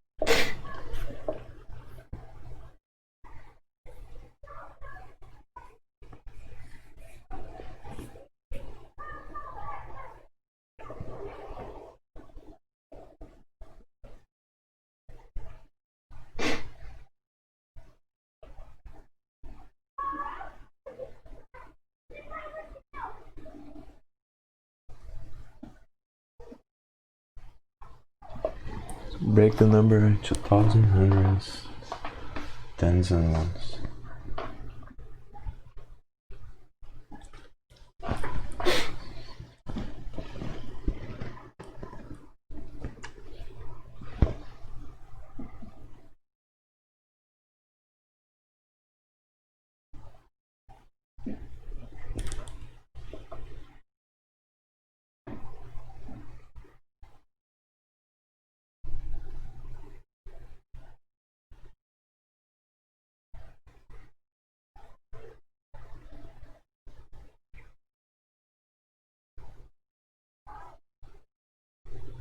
And then add them together.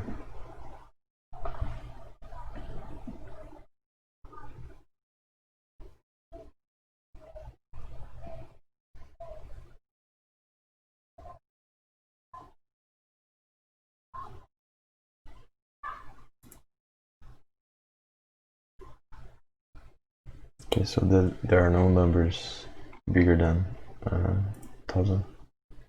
Just gonna require this special symbol. What a toasty assignment. What does toasty mean?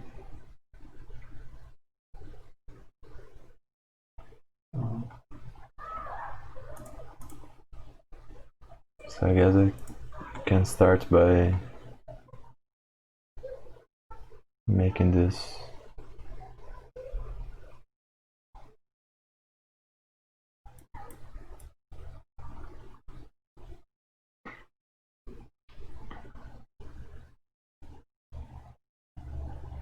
but I'm gonna have to enumerate each one of them.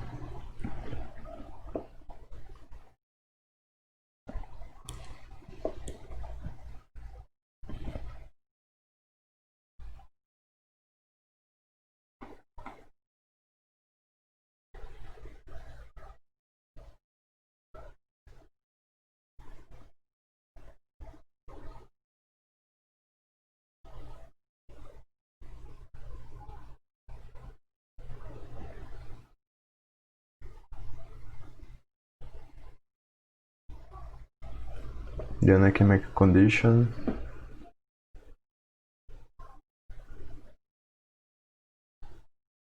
based on on the side of the number and break it down. And then add.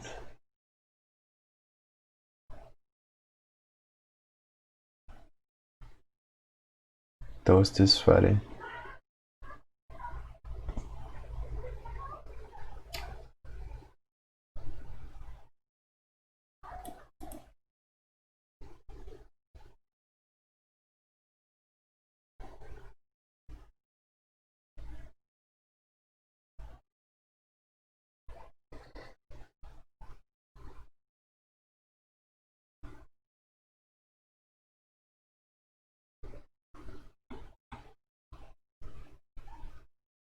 Let's see the tips on this one.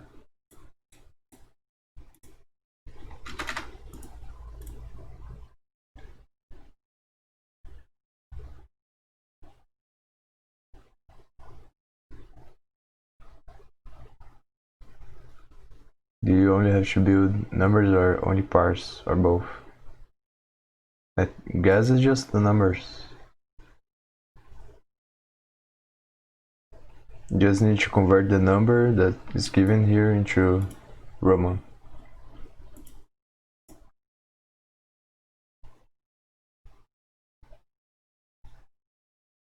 Oh, that's makes more sense.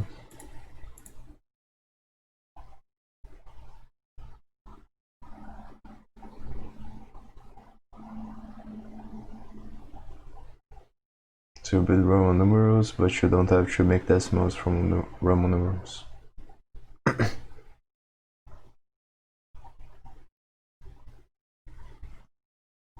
What do you mean by that?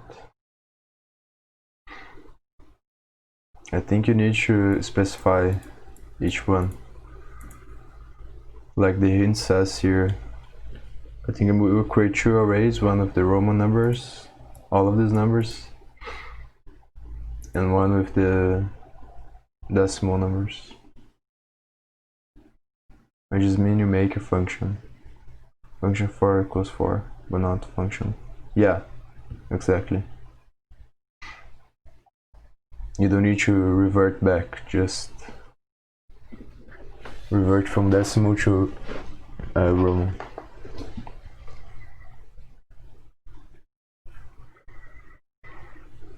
If you add the numbers to the arrays that go before the new letter is introduced, like -4. If you add the numbers to the array, new letter is introduced, like -4, 4, 9, and 40.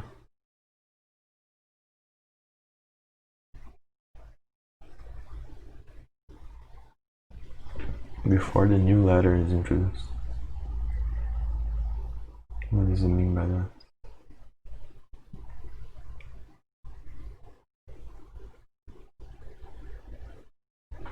Can't have more than 3 consecutive Roman numerals together.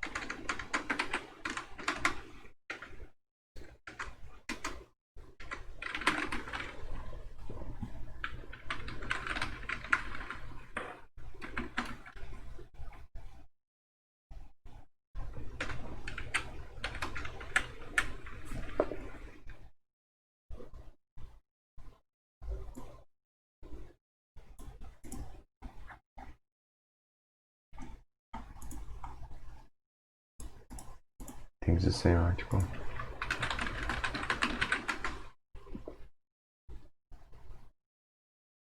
Maybe I'll have to do them one by one anyway, so.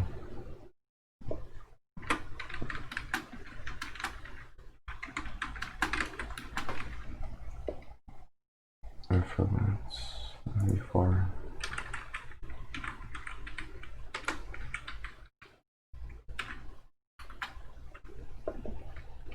Oh, that should be lowercase then.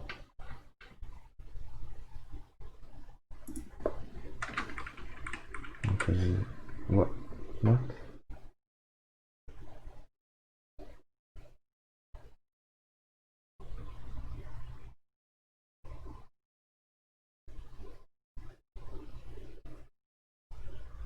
Why this doesn't?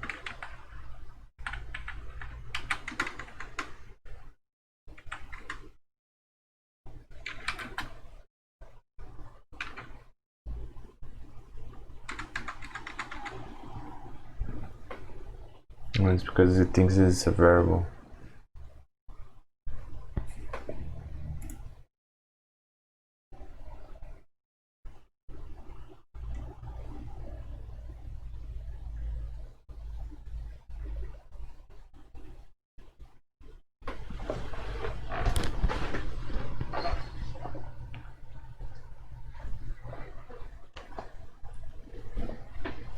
So I don't understand this hint here.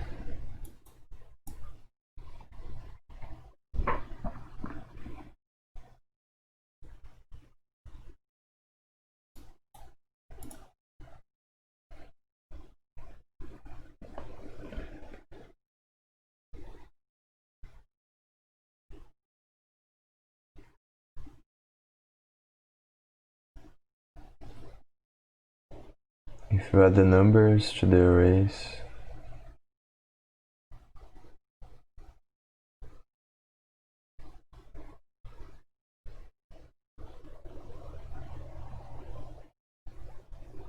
yeah, go before the new letter is introduced, like values for 4 and 9.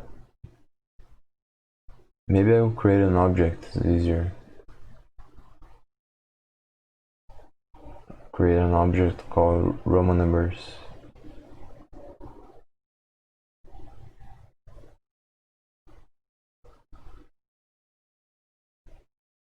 And then I just access on that object depending on the number I have there.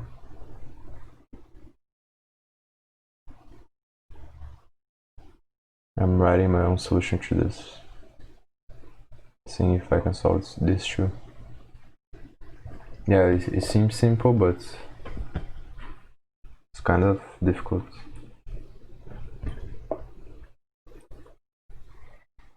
Let me know how you are trying,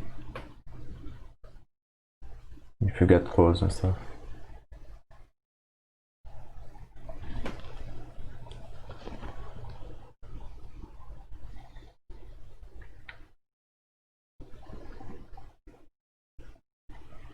If I add the numbers to the arrays that go before the new letter is introduced, like values for 4, it will save you plenty of code.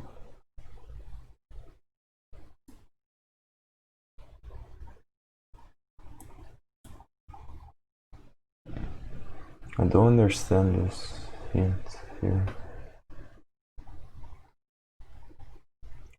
If you add the numbers to the arrays that go before the new letter is introduced.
Or maybe I just need to do this ones right here. Oh no, because I need the 2 and all the other numbers as well.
And I just create some object like I was thinking about. So maybe this is the best way.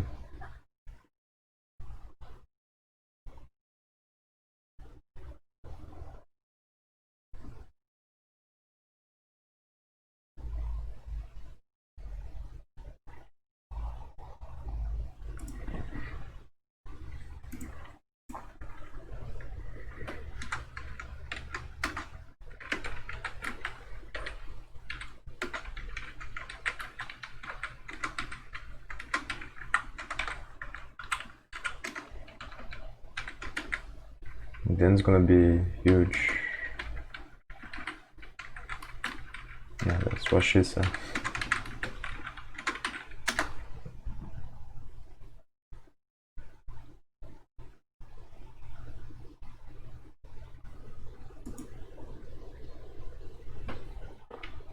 VI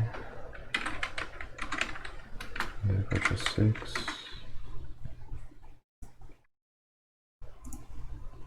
And 2, 7. And equal 8.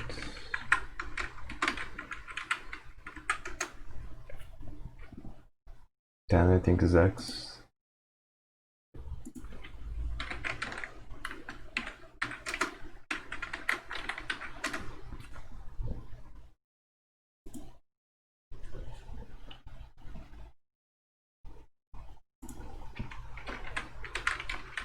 $20, $30.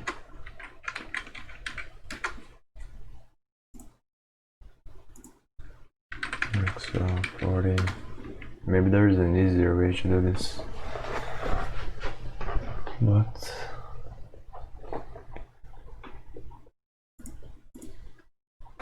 let me see if I can do it like this.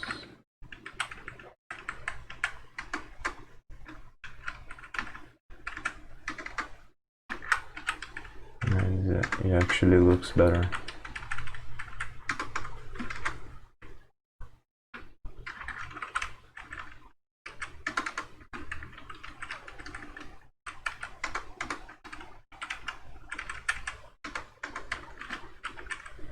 I'm gonna do it like the table there is showing.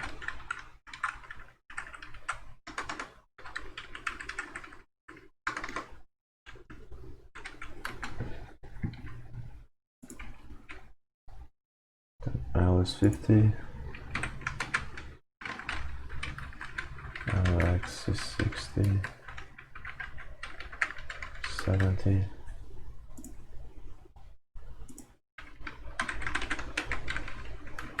80,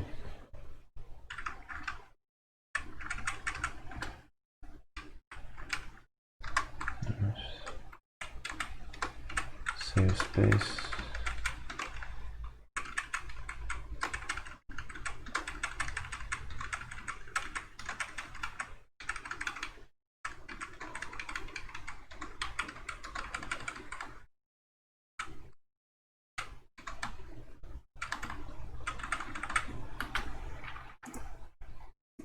See, 19.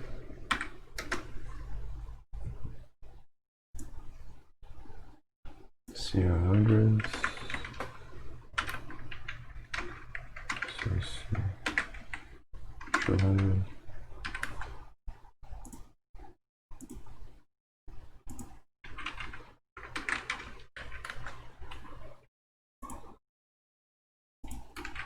See 400.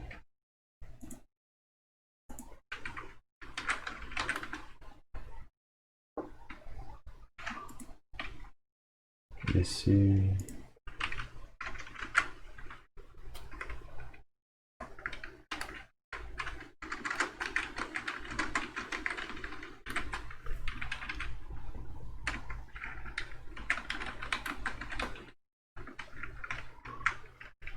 I think it's like this. This is correct, yeah. CM is 900.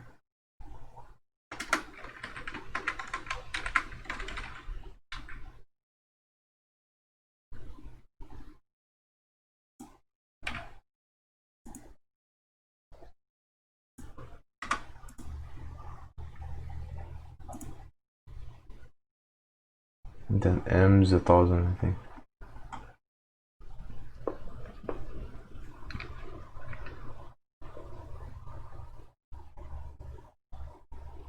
Yeah, M is 1000.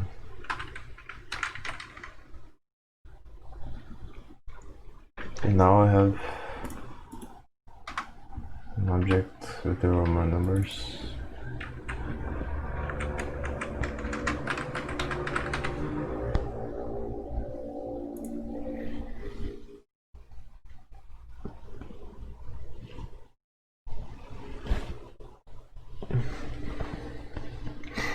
So I think I'm gonna create 3 conditions. One for if number is between 10 and 1. The second is between 10 and 100, and yeah, 4 conditions.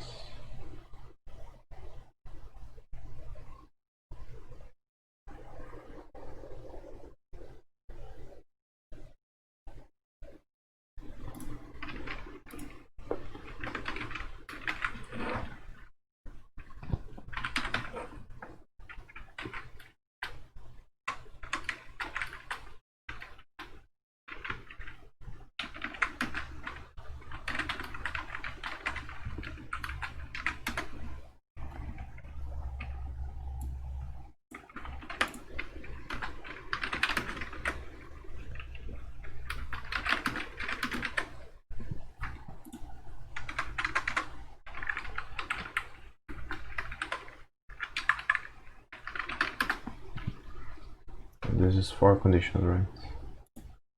1, 2, 3, 4. This one is bigger than 10. Smaller or equal 100.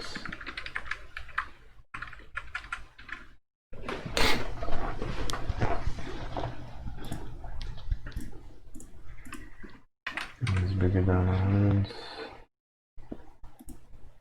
Smaller or equal 1000. And then this is bigger than 1000 and smaller or equal this.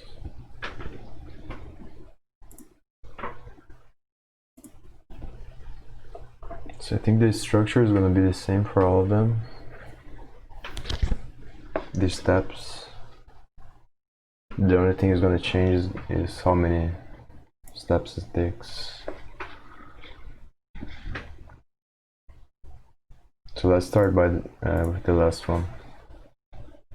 It should involve more steps. So break into thousands,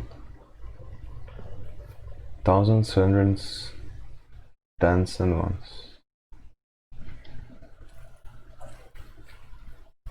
And let me put this number here. Just see.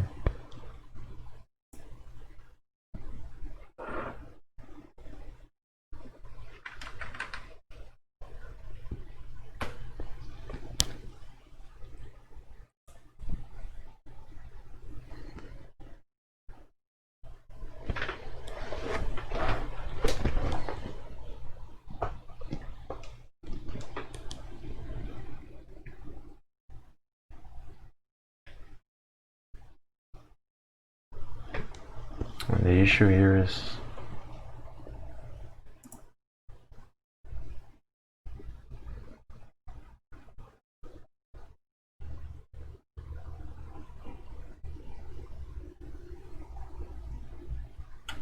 what if it's 3000? Doesn't say.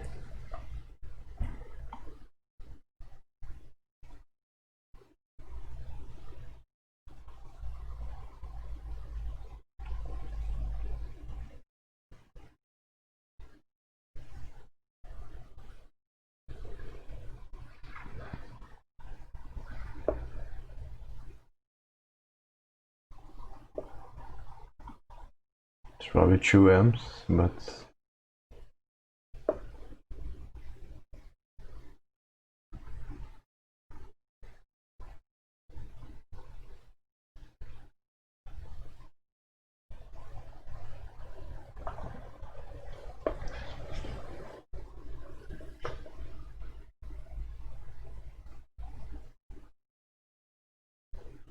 2 M's, 10,000, I think.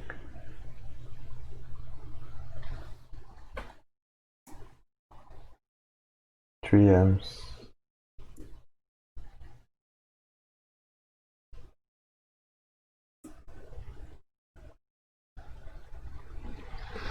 Oh, this is confusing. So.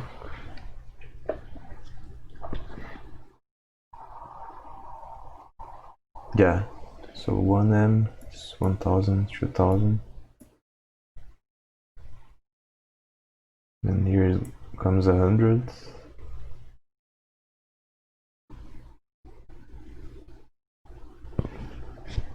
No. The other one is 14. I think.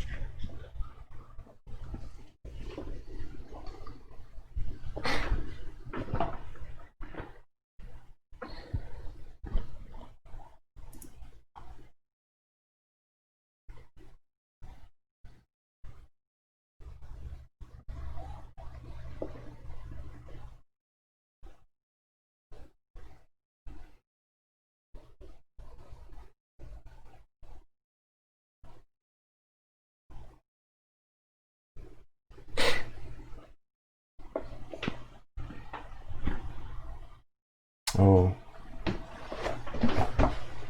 forgot to put the laptop on the thing real quick.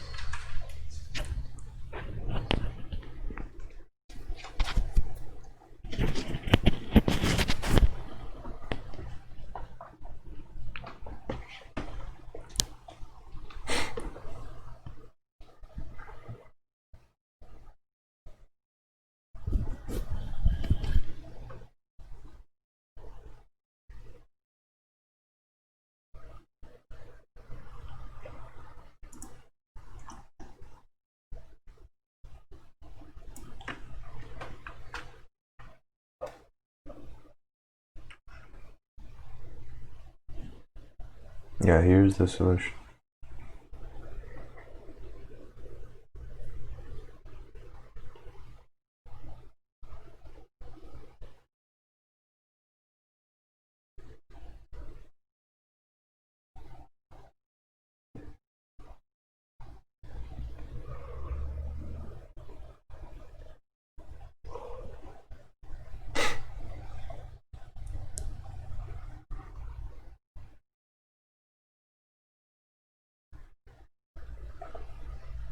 I don't understand the solution.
So we need to use the special symbol,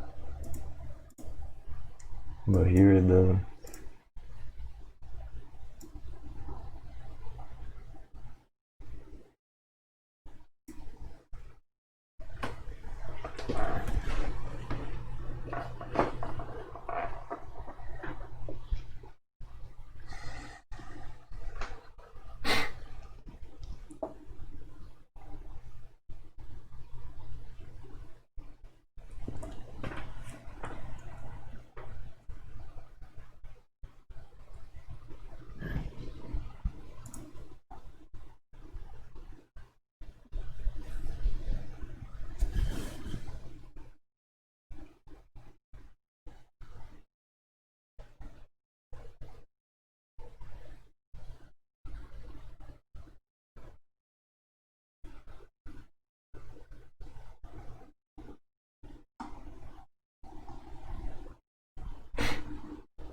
I think it just wants me to do it like this.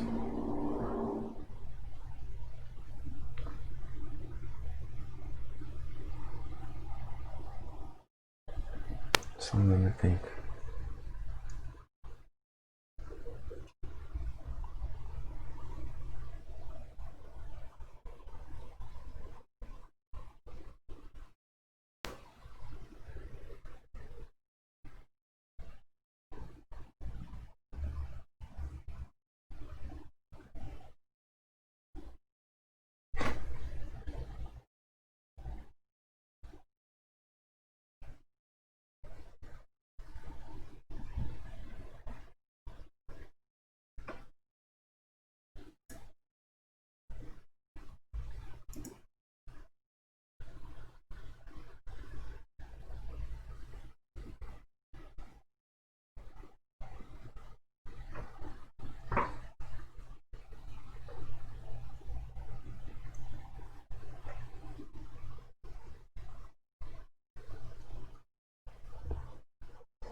Now, how can I figure it out?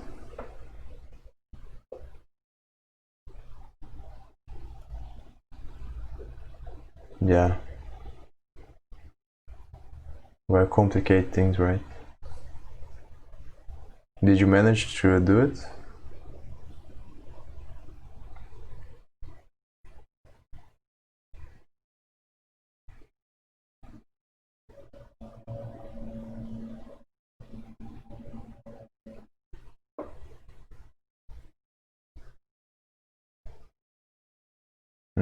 How did you approach it? Object as well, or is it an array?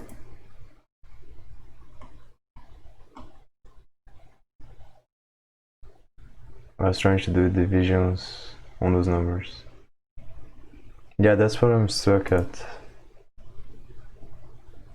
Like how to convert this into these 4 parts.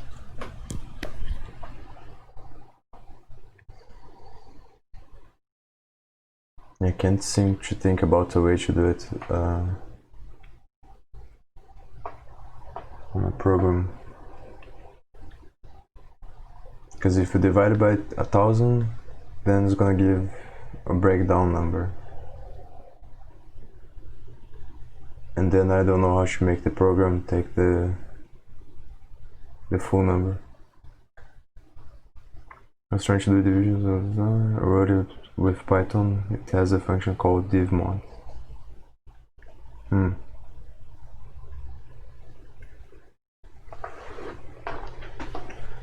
And so when I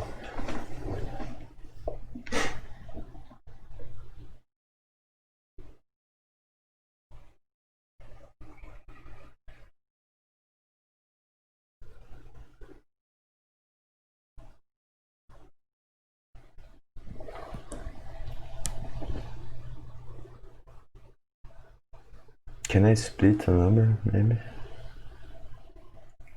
Let's see if I can split this number.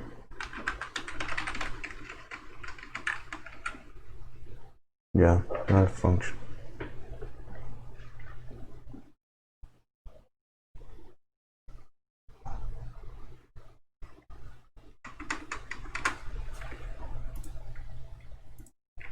Oh, maybe this. If I divide the number by 1000. Yeah, I thought about that, but then it's gonna give me a broke down number, and then I don't know how to tell the program to take the number on the left side, you know. So if it's 1000 and something, I need to take the 1, right? And if it's 2000, then I need to take the 2. Math floor. I will look into that, but I think I thought about something here.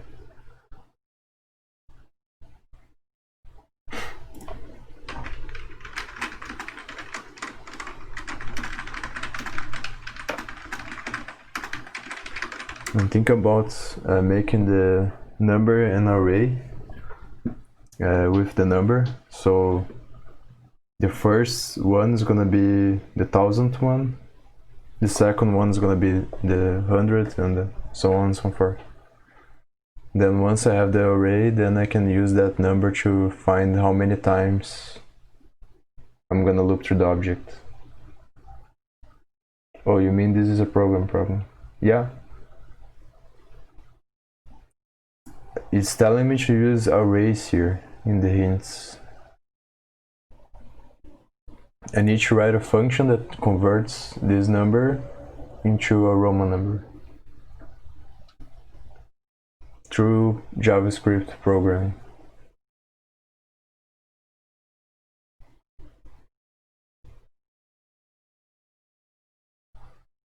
It should work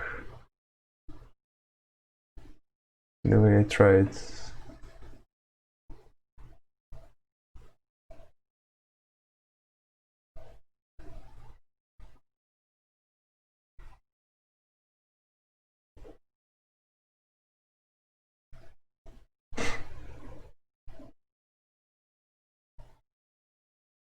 Array from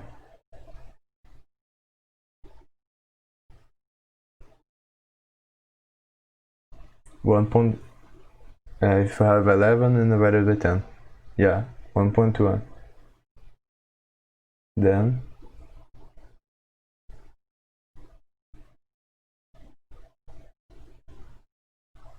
but if you take math.floor, you get 1. So and what if it's 15 divided by 10? Gives me 1 or 2.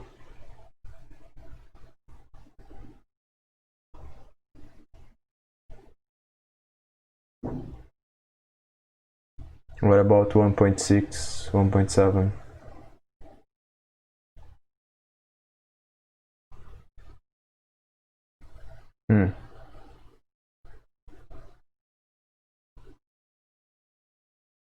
Oh, it always gives 1.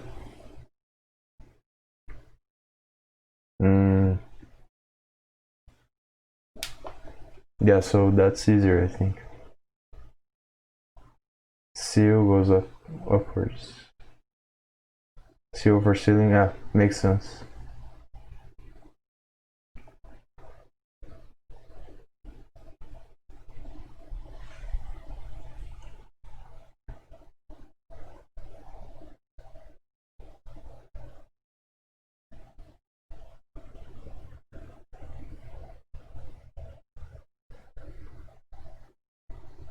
What do you think is gonna be easier? That's steps. To do math.floor to convert the number into an array, and then use the array to find how many times you wanna. For example, if I convert this number here into an array like this, then I can use multiply each element of this array into the element into the equivalent here. Well, but this is actually, I'm gonna have to do a nested object, I think.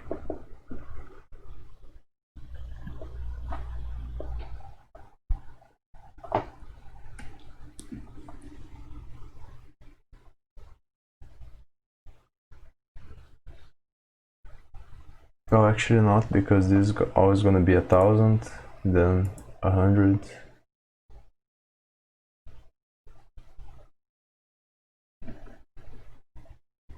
The number you are getting is an integer. I don't know if you even need to break it down into hundreds, thousands, hundreds, and thousands. The reason why I thought about breaking down is because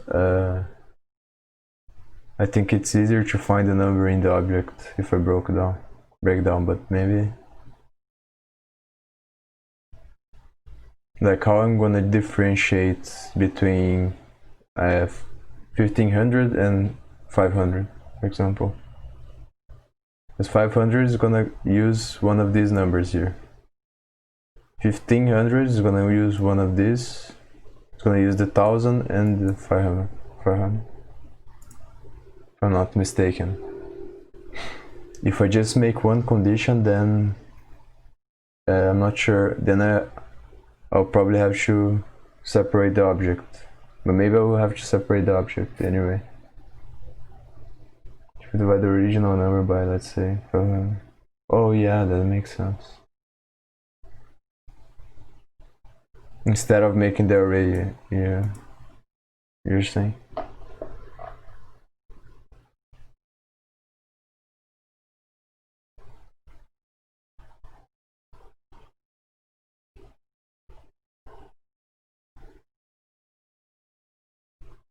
You will know whether it is below it or above it, or even compare it to it. I'm not sure actually, because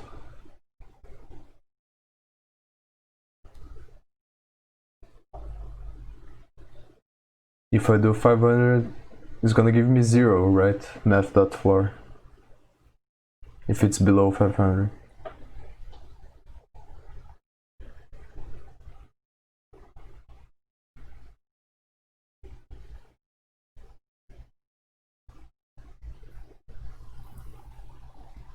Yeah, because 0 is not on the object, right?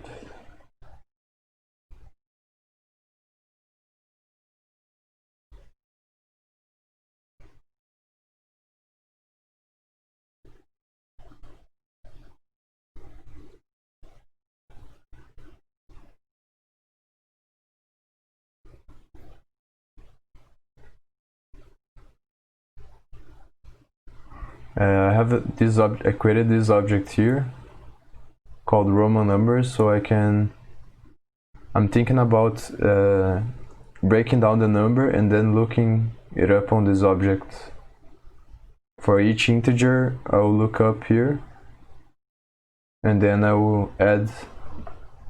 Maybe I will add into an array, and then after I add all of them, I will join the array, have the results.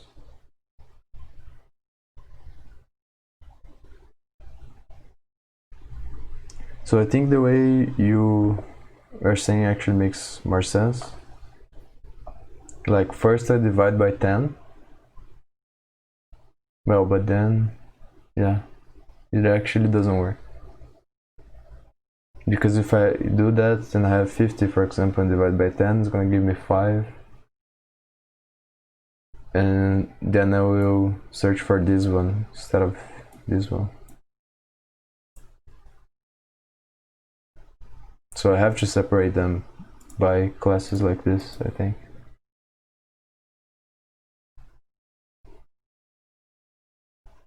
You could try to divide by all of these numbers in the object or something. Well, what do you mean? Let me pull the thing. You should probably have it too many.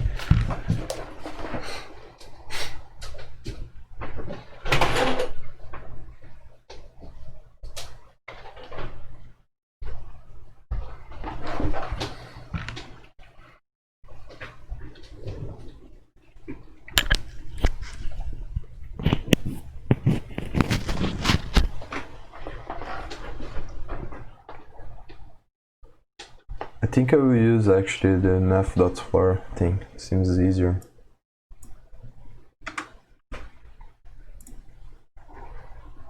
me see.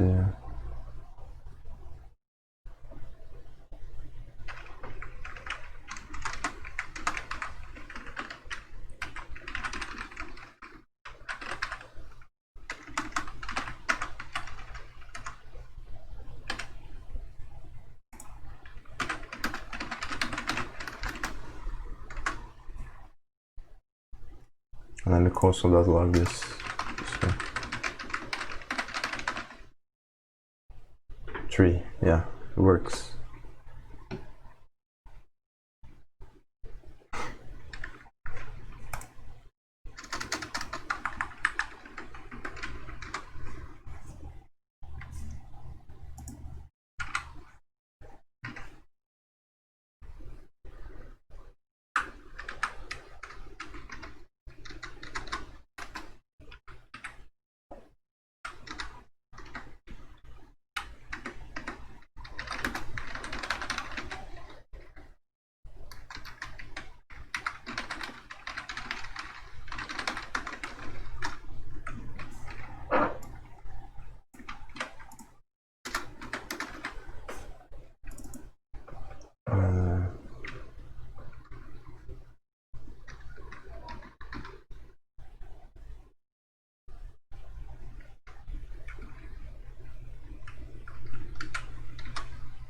Well, but then, no, I think this works actually.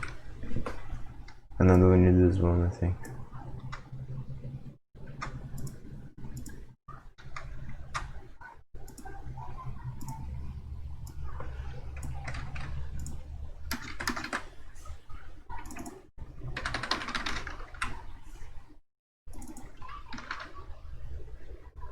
Oh, that's the issue.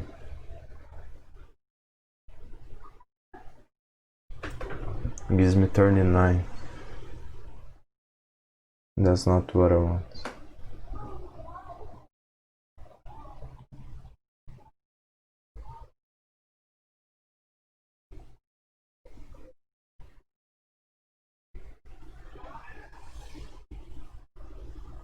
Maybe if I put 1,000, no, minus 1,000. Let's see if this works. No, still doesn't. No.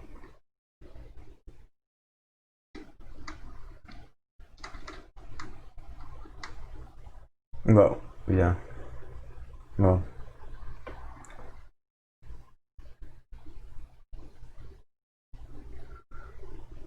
Thousand multiplied by now.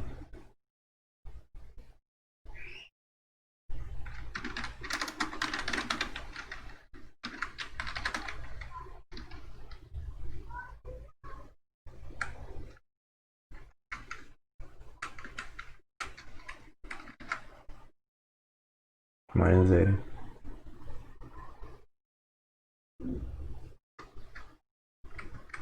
It doesn't work.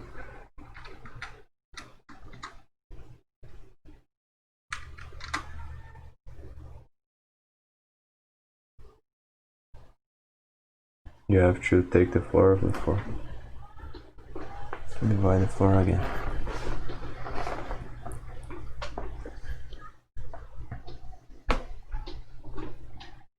The thing is, I want to remove the 1,000 parts, right? To find the 999.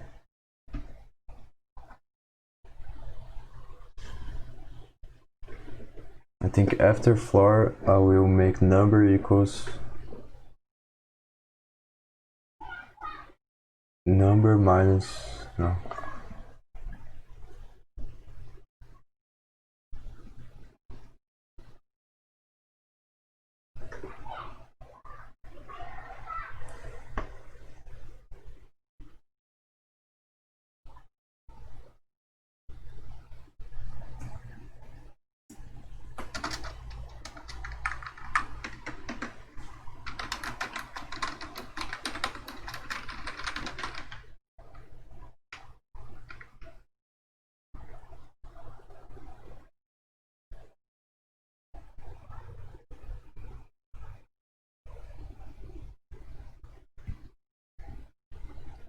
Remainder of number divided by 1000, then divide.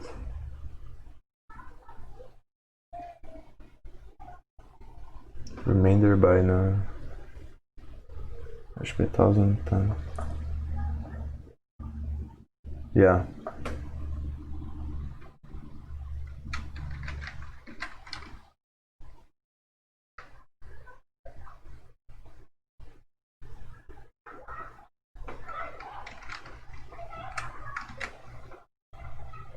Why is it giving me 9?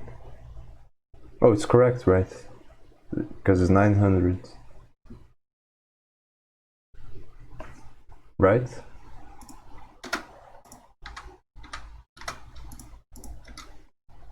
And then on this one, it's gonna be the same as this one, but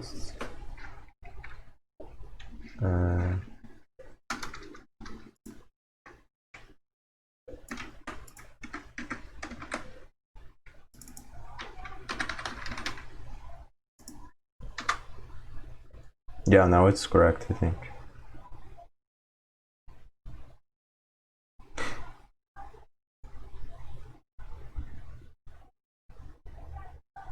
And now what I wanna do is find a way to find this in the object, I think.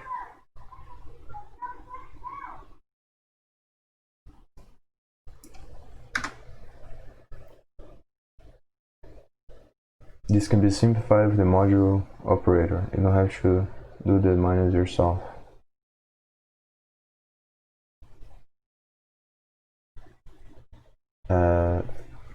So where does the division go?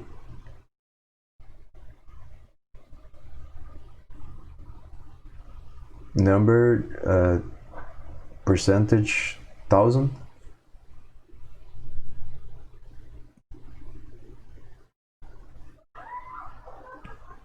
Like this, you're saying? Equals to what?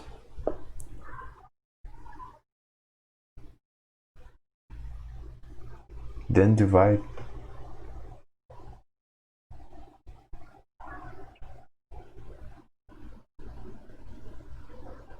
Inside the floor. Oh, here.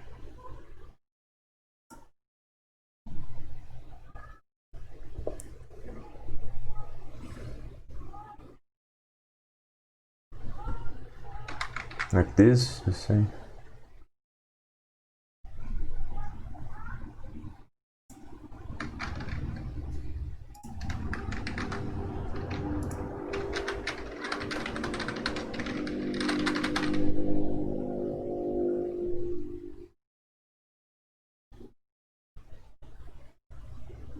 The first one doesn't need the hundreds.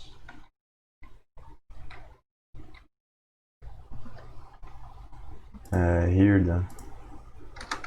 Like this?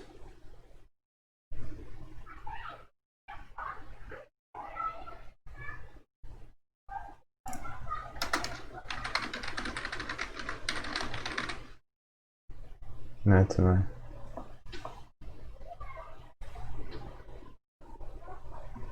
Leave the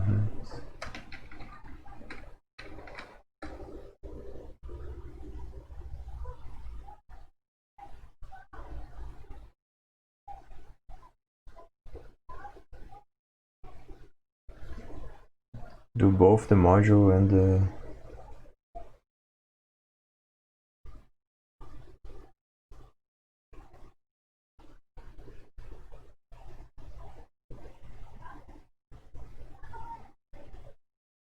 don't do the minus. Oh, you're saying here then. Here.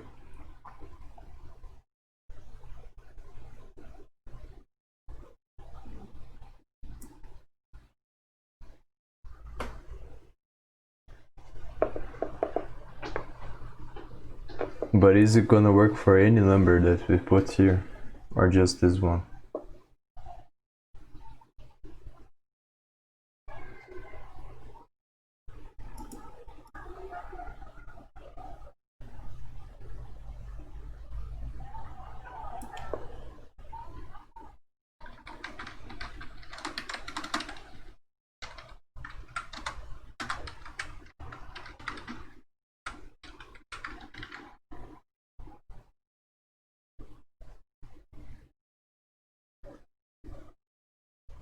So you're saying like this.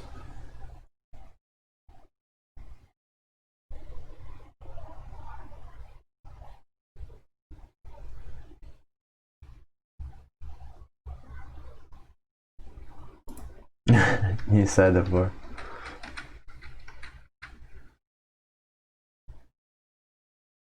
This was the way that was before, right?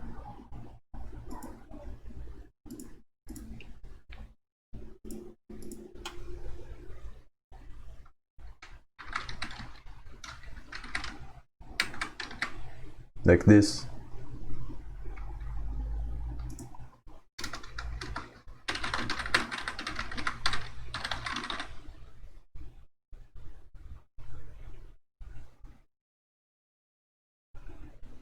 Yeah, okay.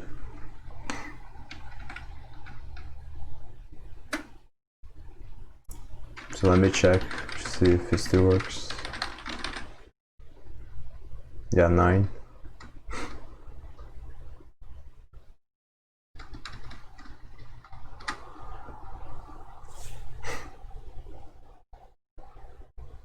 Divide by 10. Yeah, I think it works like that, but I'm gonna leave it like this.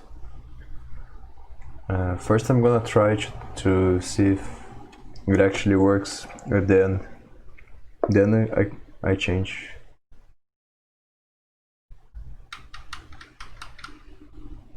Oh, no worries, man.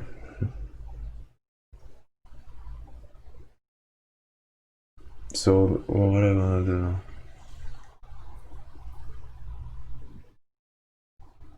So the 1000 is gonna be M always.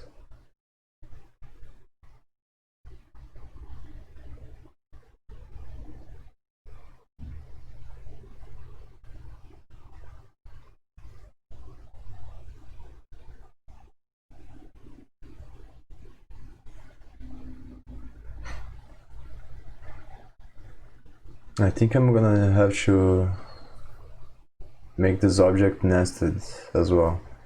Anyways.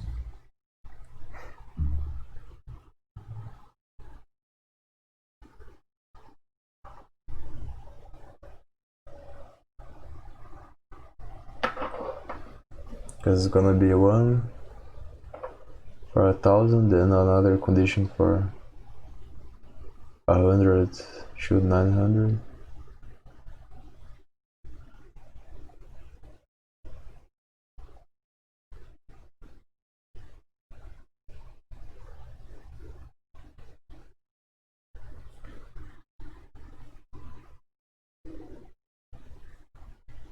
Yeah, I'm trying to think, because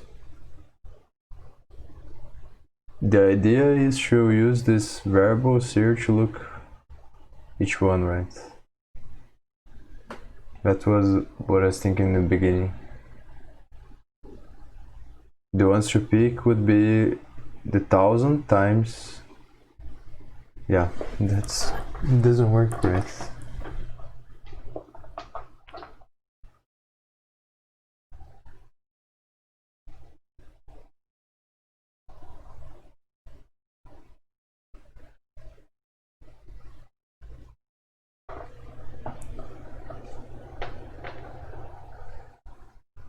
Yeah, it can't be 9, it has to be 900. There.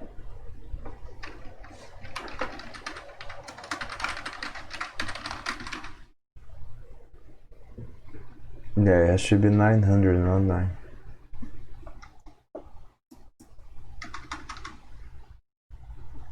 That's the issue.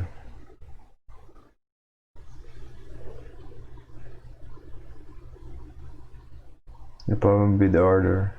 Now we have some special case instead of the general rules. And now I have some special.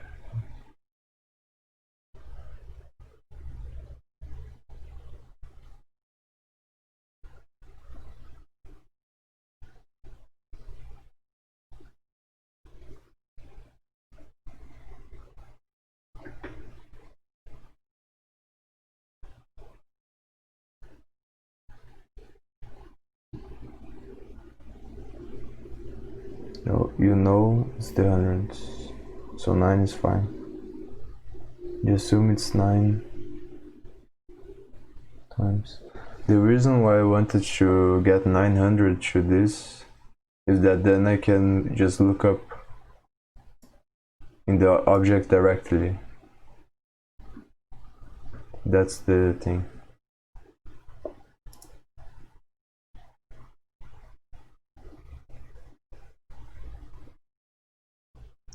Maybe I know what I'm gonna do. I'm just gonna make it times 100.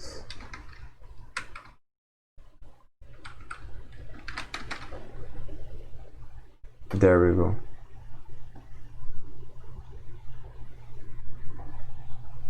Yeah. And then I have to do the same thing for this one.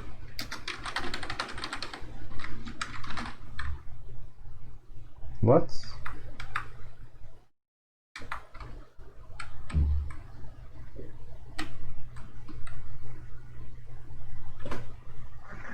Oh, it's just gonna be the remainder, right?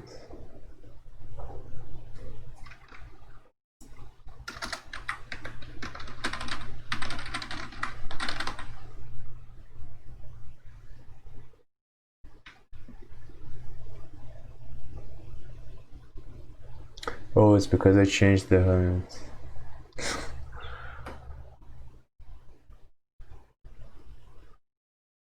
Which is, yeah.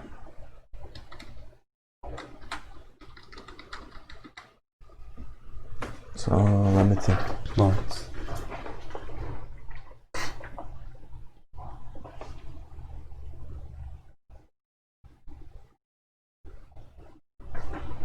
Let me just remove this and see what happens here. 99.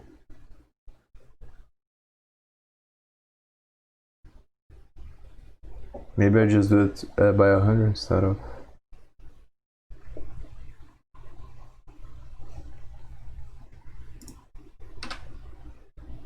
Yeah, there we go.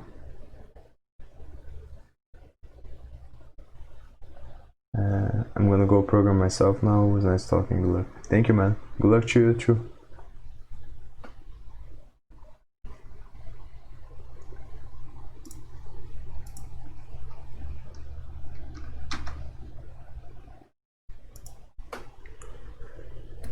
So now I think I'm gonna get another 100.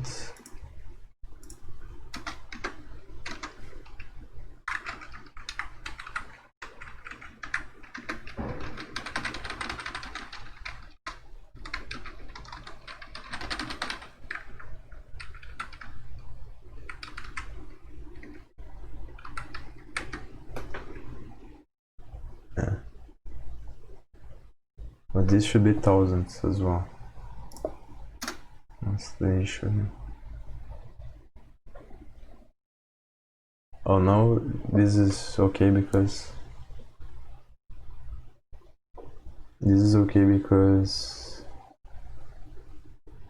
the M is 1000.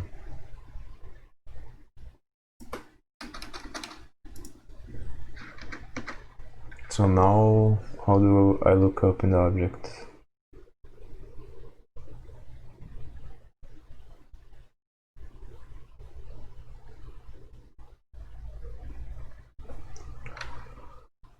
Roman numbers dot M.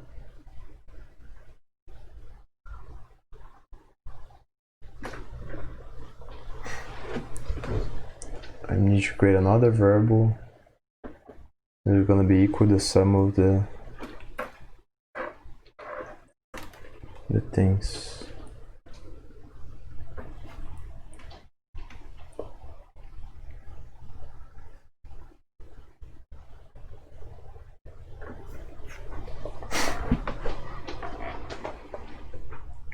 And I'll create an array outside here, actually.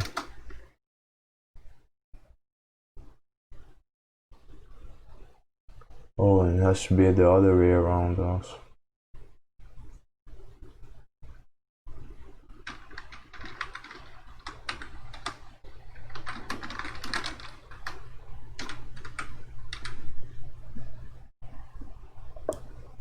It should be 3 equals to the decimal number first and then the Roman letters.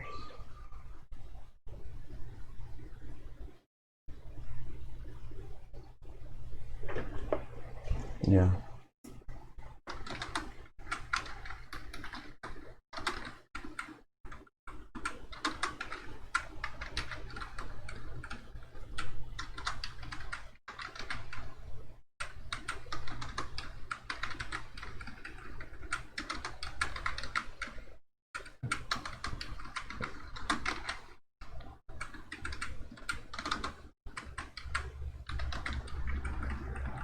I think I'll finish this another day actually.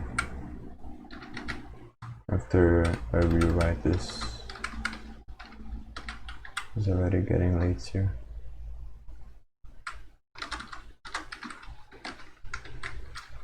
And from here it should be easy to finish.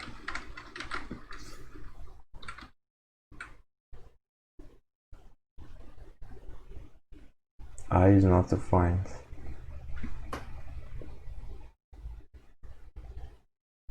Oh, I can't do it like this.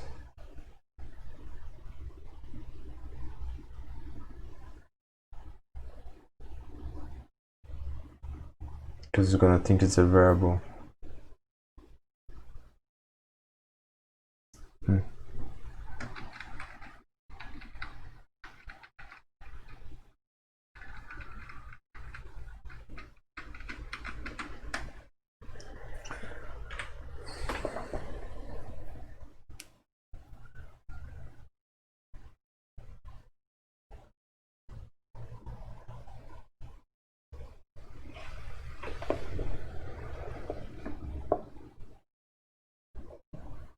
I think I did it backwards actually.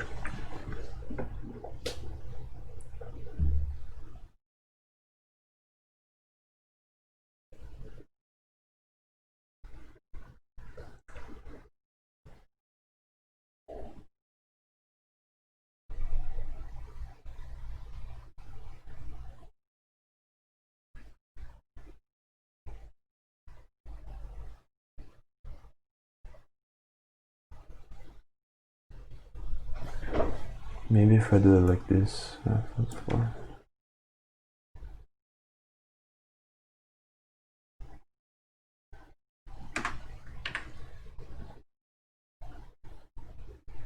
Yeah, it gives me the same number.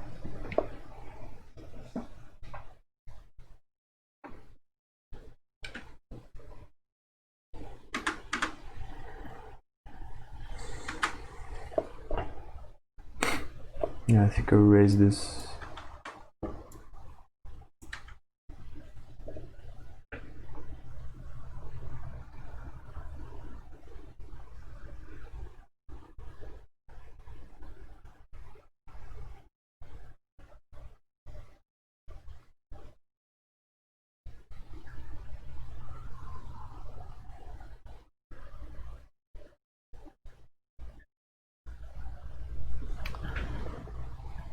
Maybe I'll save this for another day. I'm only 140.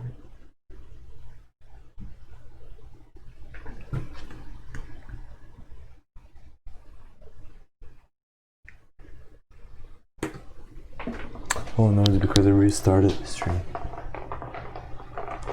Yeah, I'll finish this another day, I think.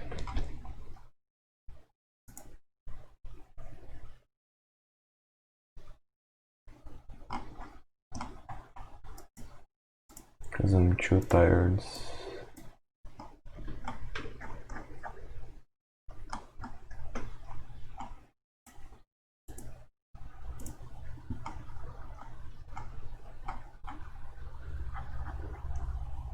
Yeah, okay, so see you another day. Bye.